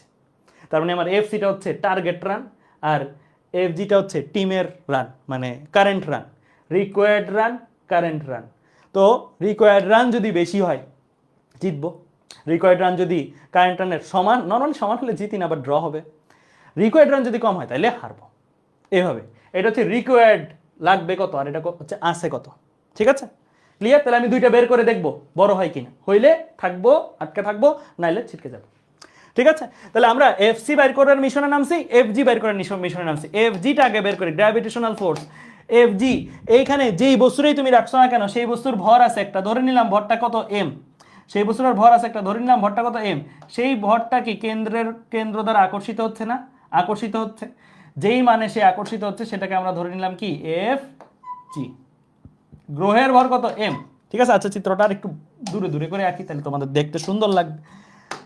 এই যে ধরো বস্তুটা, হ্যাঁ, এই যে ধরো কেন্দ্রটা, তাহলে কেন্দ্রের দিকে তার একটা কি আছে, তার একটা স্মল এম বলের আকর্ষণ বল আছে, এটা হচ্ছে এফজি। এই এফজিটা আমি বের করতেছি। গ্রহের ভর কত ধরে নিলাম ক্যাপিটাল এম। ঠিক আছে, তাহলে আমার ফর্মুলা হচ্ছে G capital M small M divide by দূরত্ব স্কোয়ার। দূরত্ব হচ্ছে আর স্কোয়ার, কারণ পৃষ্ঠেই আছে, নিরক্ষীয় অঞ্চলের পৃষ্ঠেই সে আছে। তাহলে এখন তুমি এই জায়গা থেকে ভ্যালুগুলো বসাই দাও। জি এর ভ্যালু, আচ্ছা জি এর ভ্যালু বসাই দাও 6.67 ইন্টু 10⁻⁻11। ঠিক আছে, তারপরে ক্যাপিটাল এম এর ভ্যালু বসাই দাও। ক্যাপিটাল এম বলছে সূর্যের ভরের আড়াই গুণ, সূর্যের ভরও দেওয়া আছে 2 × 10⁻30। তাহলে ভরটা কত বলো তো? তাহলে ওর ভরটা কত? 2.5 ইন্টু সূর্যের ভর, 2.5 ইন্টু সূর্যের ভর। সূর্যের ভর কত? 2 × 10⁻30। ঠিক আছে, তাহলে যেই গ্রহটা আমার আছে সেই গ্রহের ভর লিখলাম। ঠিক আছে, ইন্টু বস্তুর ভর। বস্তুর ভর কি দেওয়া আছে? না, বস্তুর ভর দেওয়া নাই, ধরে রাখো স্মল এম। বস্তুর ভর দেওয়া নেই। মধ্যবর্তী দূরত্ব, মধ্যবর্তী দূরত্ব কি পৃষ্ঠেই আছে, বস্তুটা গ্রহের পৃষ্ঠে আছে, পৃষ্ঠ থেকে গ্রহের কেন্দ্রের দূরত্ব। বস্তু থেকে গ্রহের কেন্দ্র মানে পৃষ্ঠ থেকে গ্রহের কেন্দ্র, কারণ বস্তু পৃষ্ঠেই আছে। তাহলে দূরত্বটা কত? ব্যাসার্ধ হচ্ছে 12 কিলোমিটার। 12 কিলোমিটার মানে 12,000 মিটার, 12,000 স্কোয়ার দিলাম। কেমন? কারণ 12 কিলোমিটার মানে 12,000 মিটার। ঠিক আছে, বাস এই জায়গায় তোমার স্মল এম ছাড়া বাকি সবকিছু আছে। তো স্মল এম ছাড়া বাকি সবকিছু যদি থাকে বের করে ফেলো। স্মল এম ছাড়া বাকি সবকিছু থাকলে বের করে ফেলো। 6.67 into 10 to the power minus 11, বাকি সবকিছু বসাচ্ছি স্মল এম ছাড়া। কেমন? 2.5 into 2 into 10 to the power 30 divide by 12,000 square. যাই আসুক, এই যে 2.3159 আসছে, তাই 2.316 ইন্টু 10 টু দি পাওয়ার 12। এটার সাথে একটা কে গুণ আছে, স্মল এম গুণ আছে, রেখে দাও, সমস্যা নেই। তোমার জাস্ট দেখতে হবে বড় না ছোট, এক্সাক্ট ভ্যালু লাগবে না, বড় না ছোট সেটা দেখতে হবে। এরপরে থাকুক, কোনো প্রবলেম নাই। আচ্ছা, এরপরে আসো এফ সি বের করব। এফ সি কেন্দ্রমুখী বল, আটকে থাকার জন্য প্রয়োজনীয় কেন্দ্রমুখী বল। এটা হচ্ছে আকর্ষণ বল, এটা হচ্ছে আটকে থাকার জন্য প্রয়োজনীয় কেন্দ্রমুখী বল। কেন্দ্রমুখী বলের ফর্মুলা আমরা সবাই শিখে আসছি, M V square by R. আবার আরেকটা জিনিসও তোমরা শিখে আসছো, V equal to omega R. V এর জায়গায় যদি ওমেগা আর বসাই দাও তাহলে ফর্মুলাটা হবে এম ওমেগা স্কোয়ার আর। এখন আর যেহেতু গ্রহের ব্যাসার্ধ, তাই এ আরটাকে ছোট আর না বলে বড় আর বলো, একই কথা, কোনো সমস্যা নাই। কারণ এখানে যে বস্তুটা ঘুরতেছে সে কি পৃষ্ঠে আছে, সে যেই বৃত্ত বরাবর ঘুরতেছে সেই বৃত্তটা কার সমান? গ্রহের ব্যাসার্ধের সমান। একটা গোলক, গ্লোবের কথা চিন্তা করো, গোলক, সেটার পৃষ্ঠে যদি একটা পিঁপড়া থাকে, ওই গ্লোবটা যদি ঘুরে তাহলে কি ওই গ্লোবের যা ব্যাসার্ধ সেটাই কিন্তু ওই পিঁপড়ার ঘূর্ণন ব্যাসার্ধ। ঠিক আছে, আর নিরক্ষীয় অঞ্চল যেহেতু, তাই ব্যাসার্ধটা মিলবে, নিরক্ষীয় অঞ্চল। ঠিক আছে, তাহলে এখন এই জায়গা থেকে আমরা কাকে বের করব? আচ্ছা, এম ওমেগা স্কোয়ার আর। এম এর ভ্যালু তো জানি না, এম থাকুক, কোনো সমস্যা নাই। ওমেগা কত? ওমেগার ভ্যালু দেওয়া আছে 1.2 রেভলিউশন পার সেকেন্ড আছে। তোমরা কি জানো রেভলিউশন পার সেকেন্ড থেকে রেডিয়ান পার সেকেন্ড নেয় কিভাবে? 2 পাই দিয়ে গুণ দিয়ে। রেভলিউশন পার সেকেন্ড থেকে রেডিয়ান পার সেকেন্ড নেয় 2 পাই দিয়ে গুণ দিয়ে। রেভলিউশন পার মিনিট থেকে রেডিয়ান পার সেকেন্ডে নেয় 2 পাই/60 দিয়ে গুণ দিই। আমার এখানে যেহেতু রেভলিউশন পার সেকেন্ড, তো এটার সাথে আমি গুণ দিব। কত গুণ দিব? এটার সাথে আমি 2 পাই গুণ দিব, সো দ্যাট এটা কিসে চলে আসবে? এটা রেডিয়ান পার সেকেন্ডে চলে আসবে। চলে আসলো ওমেগা স্কোয়ার আর। আর এর ভ্যালু কত বসাবো? 12,000। ঠিক আছে, বাস তাহলে এখানে দেখো কত আসে। 1.2 ইন্টু 2 পাই স্কোয়ার ইন্টু 12,000, তাহলে আসছে 682। আচ্ছা, ইয়া মোডে নিয়ে নিই, সাইন্টিফিক মোডে। 6.82 ইন্টু 10 টু দি পাওয়ার 5 আসছে। 10 টু দি পাওয়ার 5 এত আসছে, আর সাথে গুণ আকারে একটা এম তো আসেই, থাকুক। এখন তুমি কম্পেয়ার করতে পারো ইজিলি। এখন দুজনের মধ্যে কম্পেয়ার করা যায়, এটা কই 10 টু দি পাওয়ার 12 আর এটা কই 10 টু দি পাওয়ার 5। তাহলে অবশ্যই কে বড়? F G greater than F C. তাহলে এফ জি যদি বড় হয় তাহলে যেটা দরকার সেটা বড়, যেটা আছে সেটা বড়, যেটা দরকার তার চেয়ে। এফ সিতে যতটুকু রান দরকার ছিল আর এটা তো যতটুকু রান করে ফেলছি, এটা বেশি আছে। হ্যাঁ, যেহেতু এটা বেশি আছে, সমান সাইনও দেওয়া লাগবে না, যেহেতু এটা বেশি আছে তাই আমরা বলবো আটকে থাকবে। ওই বস্তুটা ওইটা নিরক্ষীয় অঞ্চলে কি আটকে থাকবে। বুঝতে পারছো? আটকে থাকার মানে হচ্ছে সে ওখানে স্টিক হয়ে লেগে থাকবে। যেমন আমরা পৃথিবীর সাথে লেগে আছি, আমরা লেগে আছি না? পৃথিবীর সাথে সবাই লেগে আছে। আমাদের পায়ের নিচ থেকে যদি মাটি সরে যায় তাহলে আমি কি খাড়া নিচের দিকে পড়ে যাব। পায়ের নিচ থেকে যদি মাটি সরে যায়, খাড়া নিচের দিকে পড়ে যাব। এটা কি মিন করে? এটা মিন করে আমার লব্ধি বল আছে নিচের দিকে, মানে F G greater than F C. যদি সমান হইতো, ধরো সাপোজ আমার জন্য যা এফ সি দরকার আমি পৃথিবীতে থাকার জন্য, সেই এফ সিটা আমার এফ জি মানে আমার যে ওজন, গ্র্যাভিটেশনাল ফোর্স, সেটার সমান। তাইলে কি হইতো? পায়ের নিচ থেকে মাটি সরলেও আমি ভাসতে থাকতাম। পায়ের নিচ থেকে মাটি সরলেও কি আমি ভাসতে থাকতাম? পায়ের নিচ থেকে মাটি সরে গেলে আমি নিচে যাওয়ার অর্থ হচ্ছে আমার এফ জিটা বড় এফ সি এর চেয়ে। বোঝা গেছে? ক্লিয়ার? কয়দিন আগে তোমরা মানাবের নাম শুনছো? কয়দিন আগে মানাবেতে গেছিলাম আমরা।